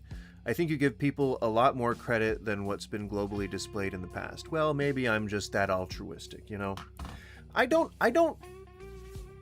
don't deny that savagery, again, has kind of like propelled humanity forward, but I also think that the rise of humanity would have happened given enough time and energy. And I think that's like, I know that's like a hippie thing to say, it's like flowery as fuck, but I truly believe that mankind is at its core good, and that the shitty things that we did were merely tools used by, or the methods that we used to advance were tools used by people who had bad intentions. Not like bad intentions necessarily, may have truly believed in what they believed in, but like, do you get what I'm saying? Like, I don't know. Maybe I just value humanity a little more than I let on. I don't know. I don't disagree that war drives technology in some contexts, especially in terms of huge state spending on R&D, but that's only one side of the figurative ledger, really. That's what I'm saying. Like, you have all the people at home, you have all the mothers and sons and daughters and all the people who are doing the thing, who are living the lives, and showing mercy and showing humility and showing humanity and showing charity and all these things, even the non-religious. It's just, I don't know, it just kind of like... These are what people do in movies, you know, like they try and pit society against each other, but Joker was wrong. They didn't blow him up. They didn't blow each other up on the boat. So I mean, like, they stood in the way of Dr. Octopus and Spider-Man. You gotta get him. You gotta come through us. Spidey's one of us. You gotta go through New York. These new Western ideas were introduced by Jesus. Oh, come on, man. The Apostle Paul in the early church. You mean the Illumination era? You know, that had nothing to do with what would become Western policies? Like, come on, man. Or accelerate some technologies by cannibalizing the future that would have produced many others. See, this is what I'm saying. Like, we praise the black inventors that came up with innovations for agriculture as being one of the few good things that came out of a very dark era. And I say that's not enough. I say that's really shitty. Because if we were to, like, give reparations, if we were able to be like, you know, we're gonna do better, then we wouldn't have taken them as slaves in the first place and removed their potential to innovate even further than they did after we got a hold of them and then let them go. You know what I'm saying? Like, so I think that kind of dovetails with what you were saying, Cynical. That was Joey Diaz on the subway in Spider-Man. That name sounds familiar, but I don't. Let me look him up. Joey Diaz. Oh yeah. He's just a kid. He's just a kid. He's no older than my son. You want him, you gotta come through us. That was a superior moment in Spider-Man literature, media. He could now take that unknown off the table. So what was his reply? No, he couldn't take that question off the table. Why, I asked? Because, as he stated, that's not how it works. Yeah, okay, skepticism is not really... True, it's not how it works. I mean, I just got done saying that, but that's not how it works. A scientist, a person who gives a shit about science, who's having this discussion with you, who's your interlocutioner,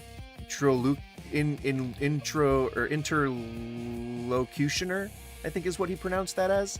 Interlocutioner. I can't even say it that wrong. It's hard for me. But he's saying that, like, if I'm having a discussion with you about whether or not God is real, and I answer a question that you had, that now should change your entire worldview. That's a person who is doing what you're doing, who is only believing in something surface level or insofar that they can convince other people that it exists. Not necessarily Christianity for this guy, but the fact that God exists. Because that's what he goes on tours like proving. It's you who's doing that. Turn the mirror around. Age of Enlightenment and most scientific discovery and innovation was by European Christians who were able to set aside Christianity in order to further science. Science is not Christian. I don't know where you're getting that. It was done by Christians and deists, but it is not science is not Christian at its root. And so, like, policies that come from people who are religious won't necessarily be influenced by Jesus, just by the fact that morality exists outside of the Bible. They're looking for answers now, is it? Where are you looking for your answers? I hate to put it this way, but skeptic, if you are asking the average... Oh man, I typed that shit into Google. I get like a fucking DeepSeek bullshit. I got that DeepSeek, man. That's where I get all my atheist information from. Didn't you know? I use Google, man. I use Google AI. I use Gemini bullshit, man. I get all my answers from a fucking robot. Where do you get your answers from? Christian, your good, deep questions, you are going to the wrong place. Most Christians do not know what they believe and why. Numerous studies show over and over. He's throwing his own side under the bus. What the fuck? Most Christians do not know what they believe and why. That this is the case. You know, why don't you go to actual theologians and philosophers? There are plenty of them. What? Number 4, what is your correct... So if I, as an atheist, if I have to, like, get a question answered, I have to go and, like, do some research on who the Christian fucking philosophers in my local area, and I gotta go and talk to one of them? When I could just, like, go onto fucking TikTok and go into an open panel discussion about Christianity and ask someone in there? Like, come on, man, just stop gatekeeping your shit. You know, like, if you've got a Christian philosophy degree, fucking enlighten me. Enlighten your introcutioner or whatever. Whose Christians' belief illuminated to them that the God who created the world purposely designed it so we could... That's not what the illumination was, man.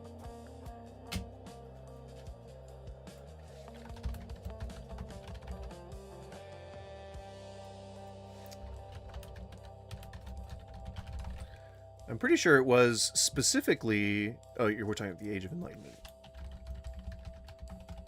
I think it was specifically the time period in which, like, we learned that might makes right wasn't a good thing. I could be wrong. Also known as the Age of Reason, or simply the Enlightenment, was a period of intellectual and cultural flourishing in Europe and Western civilization, emerging in the late 17th century in Western Europe. It reached its peak in the 18th century as its ideas spread out. What are its ideas? Emerged from and built upon a scientific revolution from the 16th and 17th centuries. If we were to look up scientific revolution, why is this not on the main screen? Get on there.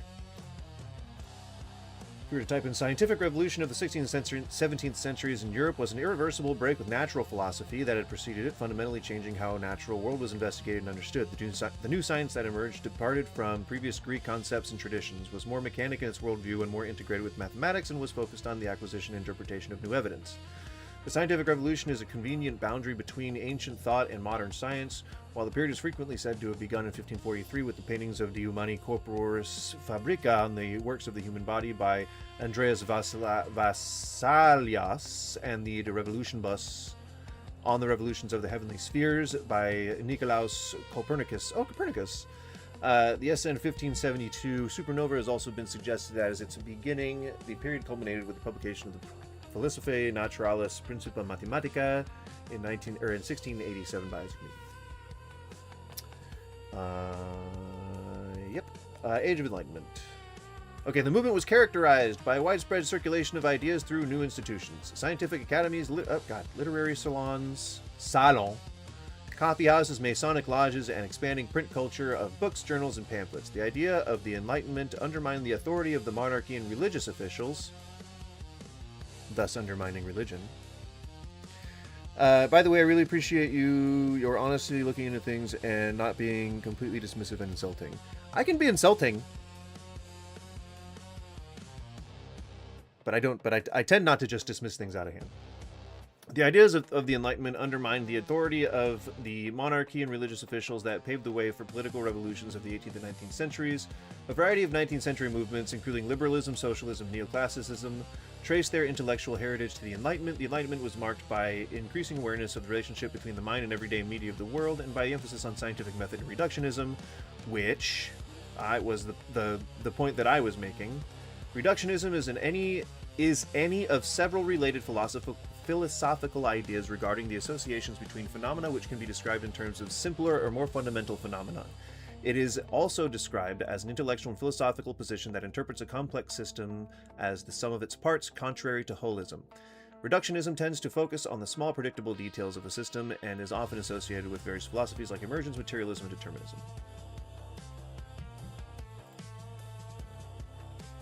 The central doctrines of the Enlightenment were individual liberty, representative government, the rule of law, and religious freedom. In contrast to an absolute monarchy or single-party state and the religious persecutions of faith.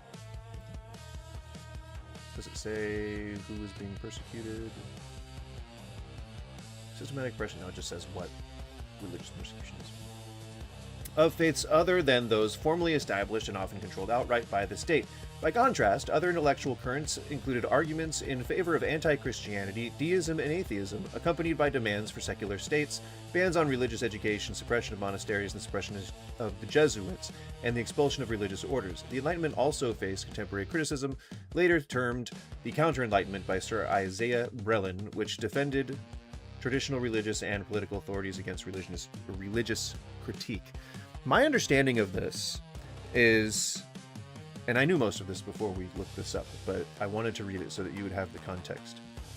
My understanding of this is that the era of Enlightenment was when we shied away from religious institutions.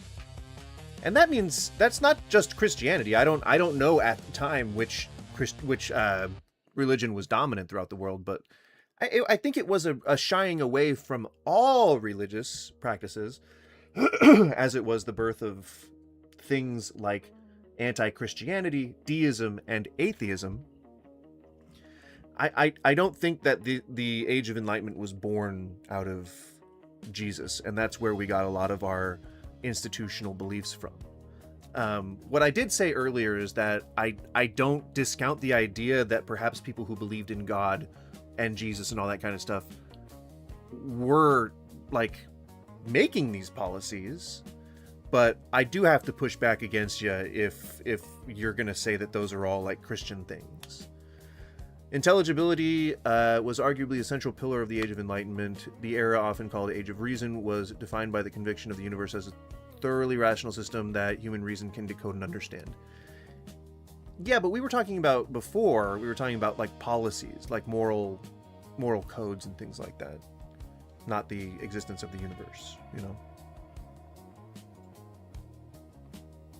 Deism and theism at the very least. Right. But a whole system isn't just built off of like one person's opinion. It's built off of a collection of different ideas from diverse minds.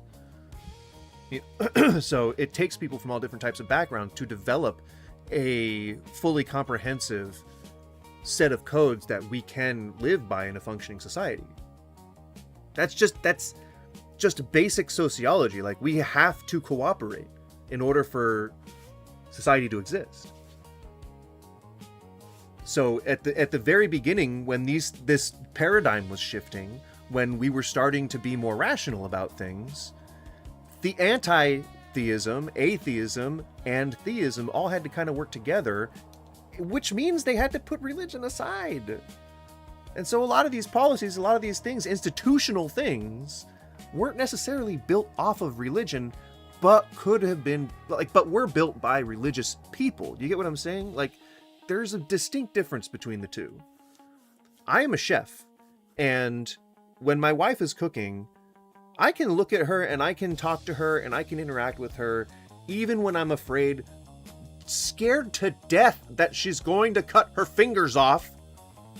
But I can put that aside because my constant need to help her makes her angry. And so I have to leave her alone. I have to put aside my expertise. I have to put aside something I'm very convicted about, which is knife safety.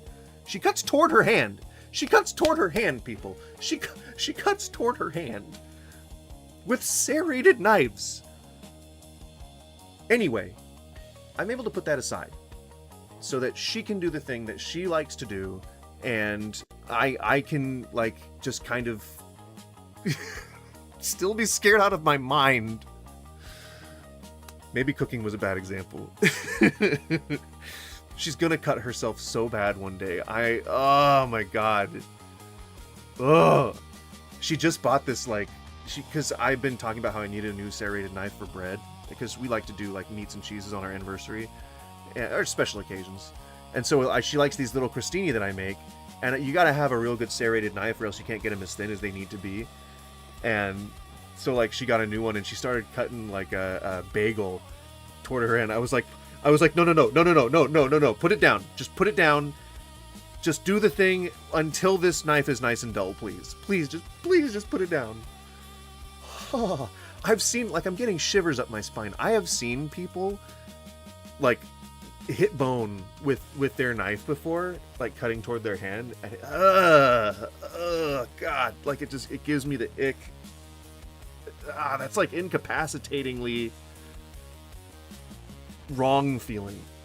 Ugh. If you ever cut yourself with a big enough knife in a fleshy enough part of your body, you feel it going in. And it almost doesn't feel like anything. If you have a good enough knife, it almost doesn't feel like anything. Like when you get stabbed, it's like, that's like a puncture, you know, that's going through clothes and stuff. And it's like, it's gonna feel like there's a bunch of cells ripping and shit. But if you have a very nicely honed blue steel Japanese knife and you slice into something and you hit bone, you're not even gonna feel it for the first few seconds until that blood starts rushing in there and your brain finally realizes that you're in trouble. Know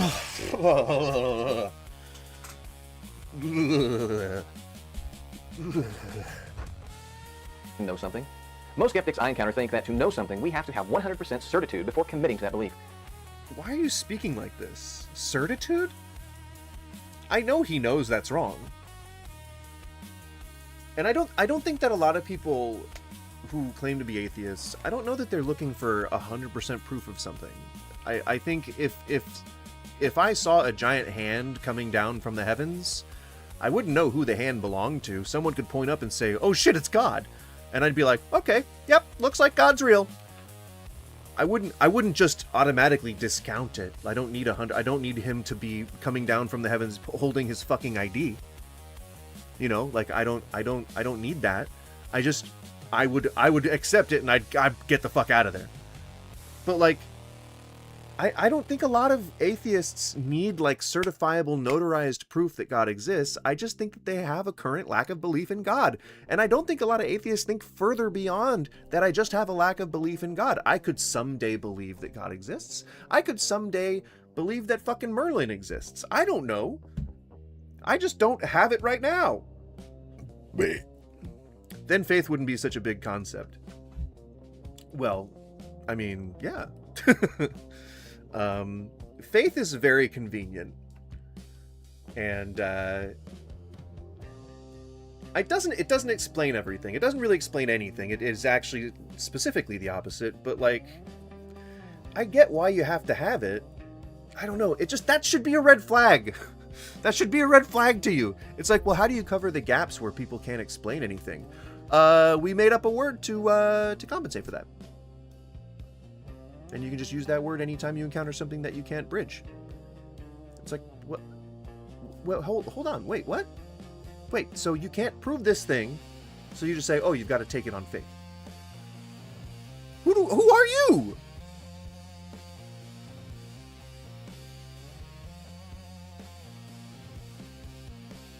I don't know who you are, good sir. Why am I supposed to believe you? Automatically, just supposed to believe what you're saying. But this is unrealistic and does not describe how the real world works.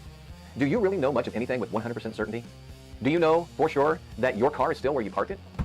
Knowledge isn't about certainty, it's about Well, yeah, but I could also prove my wife's fidelity. I could go on her phone, I could track her if I wanted to. Like, I can't go up and talk to God.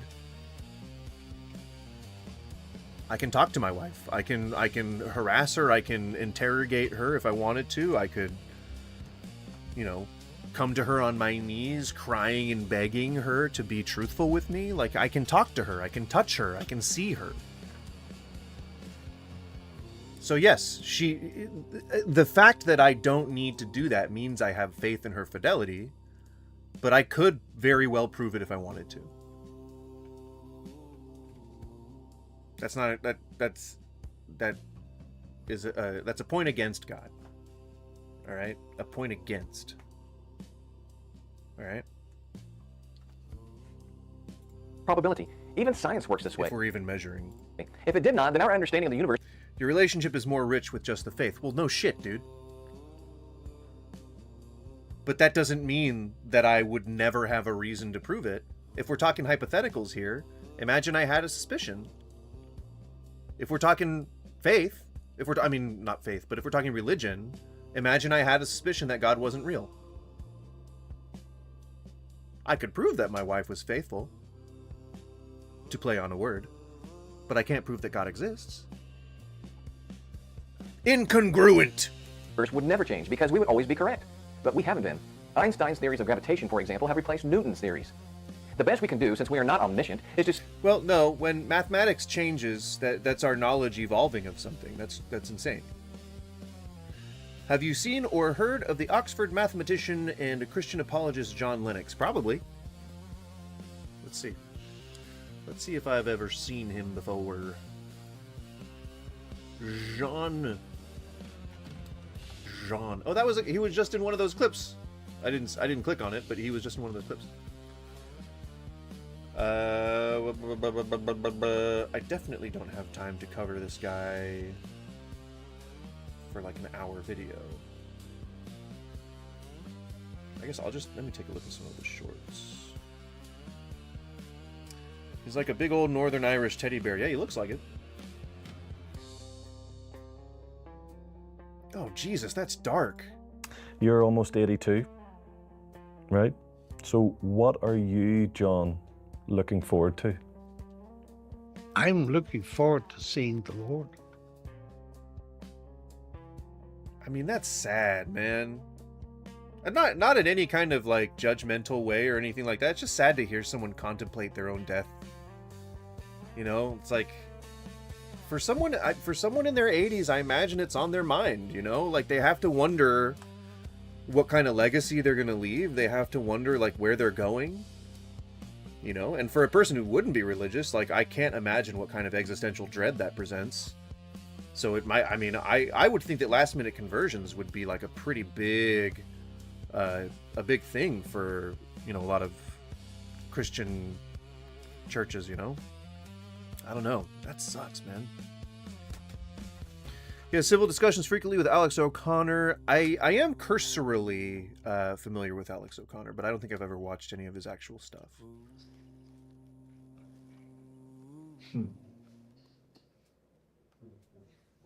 And it's going to happen.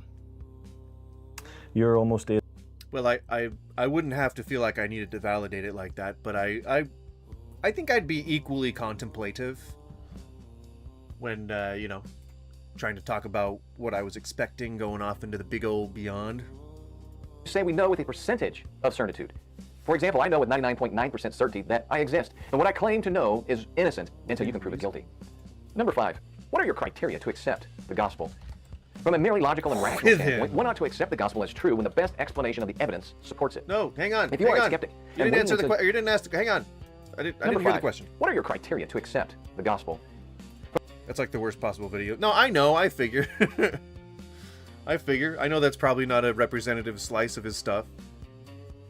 It seemed like a dark topic, and it seems sad to hear about, so I wanted to, you know, see what was up. From a merely logical and rational standpoint, one ought to accept the gospel as true when the best explanation of the evidence gospel. No, hang on. What are your criteria to accept the gospel? Edit out all the bad parts. I'll tell you this right now. I will deep tongue kiss a Christian, pastor, a man, and I'll pat his back the whole time if you guys edit out all the bad stuff from the Bible. All right? Edit out all the bad stuff from the Bible, and I will join Christianity for at least a year. Let's call it a year. I'll do a year of service to Christianity if you guys edit all the bad stuff out. All right? Next edition of the Bible that comes out, we'll call it the King Goose version. And we'll edit out all the bad stuff, all the genocides, all the murders, all the innocent people dying. And we'll only leave the good stuff, that you should, you know, love each other and treat each other fairly and all that kind of stuff. You leave that stuff in, and then you take out the bad stuff, like encouraging slavery and encouraging people to stone innocent girls, and then I'll turn into a Christian. I'll be a Christian for a year. I will make that solemn promise that it will be a year if you guys can take out all the bad stuff. Not going to pretend like I can explain it all. Nobody can. Without incorporating some amount of faith. Logical and rational standpoint, one ought to accept the gospel as true when the best explanation of the evidence supports it. If you are a skeptic and waiting until you have 100% certainty that the gospel is true, then you will not... Nope, like I said, the hand of God, it doesn't have to contain his ID or his medical alert bracelet. The hand of God could come down from the heavens, and I would believe that he's real. I don't need 100% proof. Not only reject the gospel, but reject most of what you presently claim to know. Like you exist and that there's a real world outside of you, that others exist, and so on. This is where skepticism ultimately leads, and it is absurd. No. Well, I hate to blow your minds. I'm not nearly stoned enough for this to blow my mind again, but I hate to blow your all's minds but there is no 100% provable way to measure our current reality.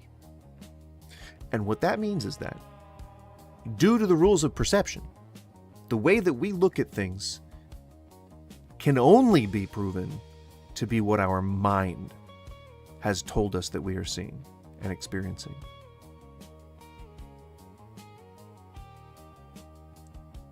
I mean, tell me if that isn't some existential shit right there.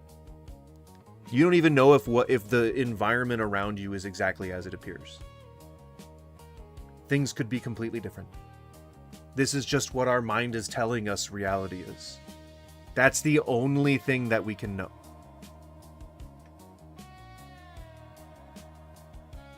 And now you're manually breathing.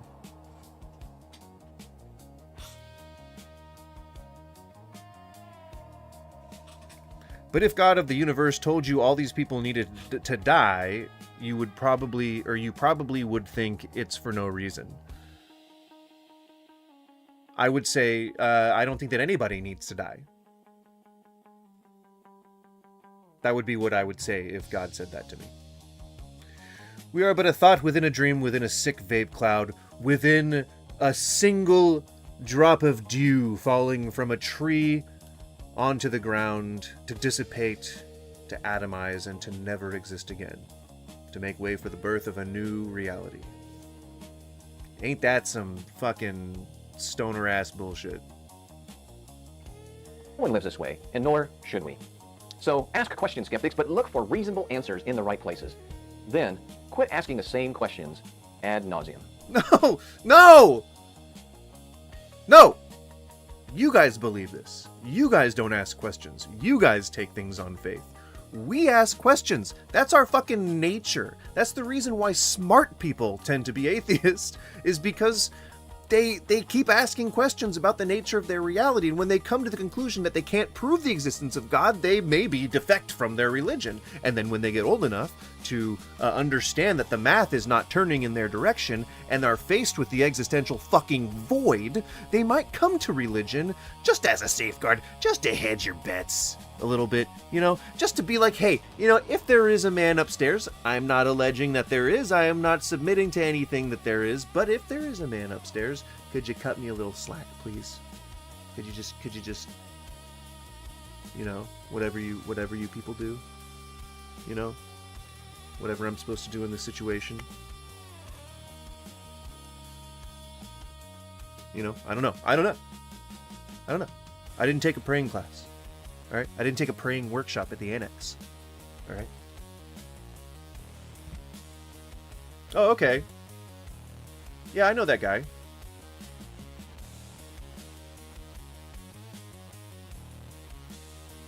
Kind of. I know of him. I've seen his work. Oh yeah, I got a new subscriber. Attangelo Grasso. Bravissimo, signore. I wanted to put up another.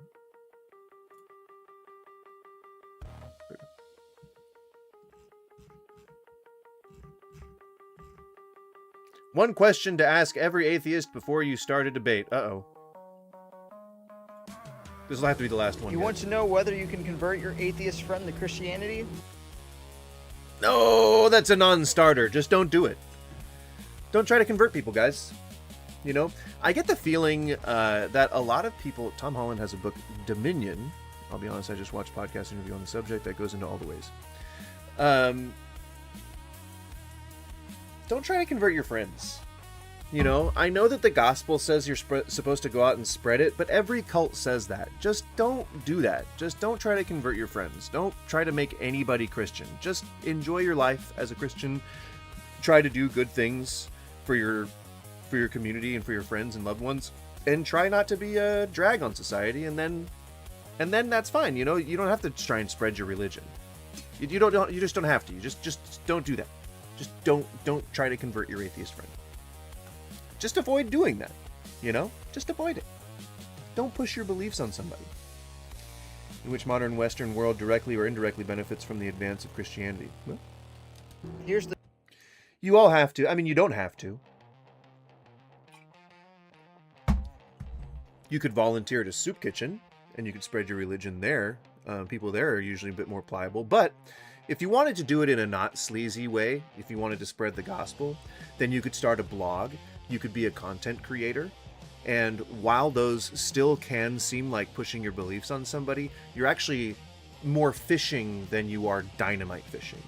You get what I'm saying? It's a more nuanced way of trying to pull people towards you. It's a flock. It's not, you know, it's not shooting fish in a barrel, right? So if you have Baptist preachers who are talking about how people are going to go to hell while they're just trying to enjoy a night on the promenade, that's not good Christianity. You're imposing things upon other people. And if you believe that freedom and love and liberty and agency are things that are tenets of Christianity, then you have to believe that those guys are not real Christians. So, I mean, talking about your religion, being a believer, and speaking with passion and conviction, if those are enough to convert someone, and if God is good, they should be, that should be enough. It shouldn't take much more than that. Yeah, your personal actions to those closest to you are the best testimony. Well, yeah, that's to me what makes a good Christian, is how you treat those around you. If you treat them fairly and you respect other people, then yeah. I hope I've been at least a little cooler than most. Well, Justin, I don't know if you were aware of this, but most of my audience is Christian, so you're probably among friends, I would assume. But I mean, you've been about as civil as the good Christians I know, which is good. That's a good thing. It's few and far between, you know. All right, so what is this question that he's trying to ask that will convert an atheist to Christianity? And this is just him talking to his friend, so. The truth. You can't. He right! He's right, you can't! You can't make somebody do something they don't want to do. What an insightful young man. Only the Holy Spirit can do that. There you go, fucking preach, brother! Preach! Say fucking words. But if you want to plant a seed that could... Ah, crap. Here we go. ...actually grow, ask them this. If Christianity were true, would you want it to be?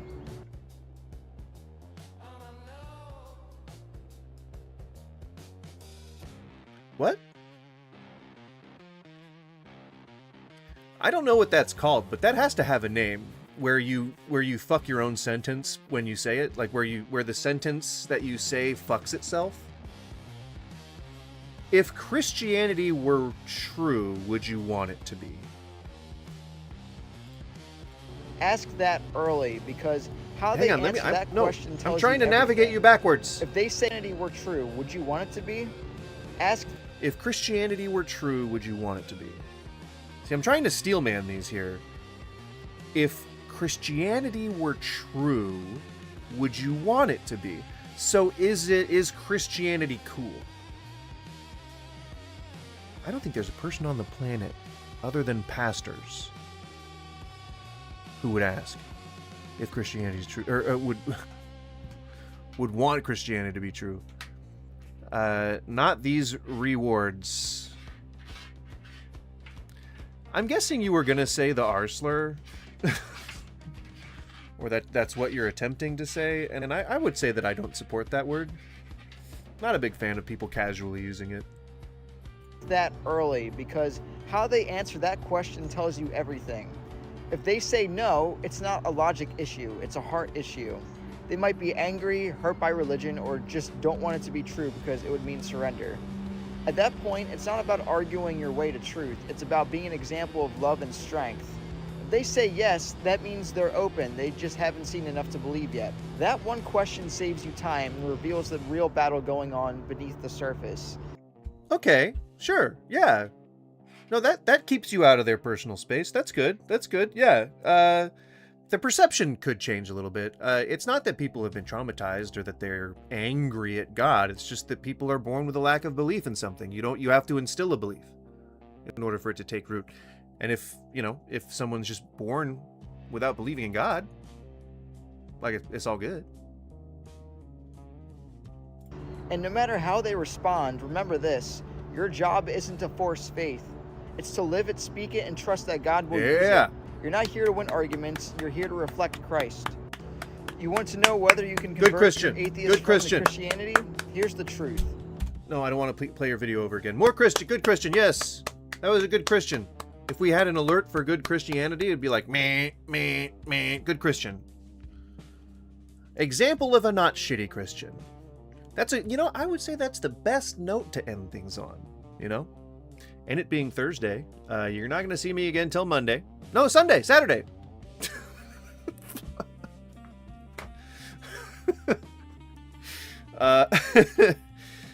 Oh my lord. I'll be here Saturday. I will be streaming. I'm sure we'll be doing a session, I would assume, on Saturday, but that'll be TTRPG Pathfinder, and I'll be playing my character Gooski, and we'll be handling our shit in the dungeon. Or leaving. I don't know what the team has thought of this time. Saturday. It starts at like 3:30. But we're doing like, technology shit and housekeeping and all that kind of stuff. The stream itself for their side starts at 5:30, and I don't know how I can sync things up, if I can or whatever, but we'll see if we can sync the chat or whatever. I don't know how it works, but we'll see. So I think 5-ish. Just I'll be on Discord, so hit me up on my channel and see if I respond. I probably will. It'll be I might be a little tipsy on Saturday. I'm gonna try and control myself but there's like a once a year festival that's happening in in my little neighborhood, and it's like basically a block party, and so I will be imbibing quite a bit. And as this TTRPG is a game, I will be not completely swearing off alcohol during the day. I may get a little day drunk. I will try to take a nap, but I may not have time. But I'll be there with bells on. All right, well, thank you guys for tuning in. I appreciate it. I hope you had a good time, and I hope you're ready for some more bullshit on Monday. We're just gonna do like, same shit we always do. I always try to set themes up to like a rigid set standard, and I just always feel like doing different things. So I think we're just gonna freewheel it for now, for these coming streams, and we're just gonna see what's clever, just hang out for a bit. A bit meaning 4 hours, but you get what I'm saying. Have a good one, guys.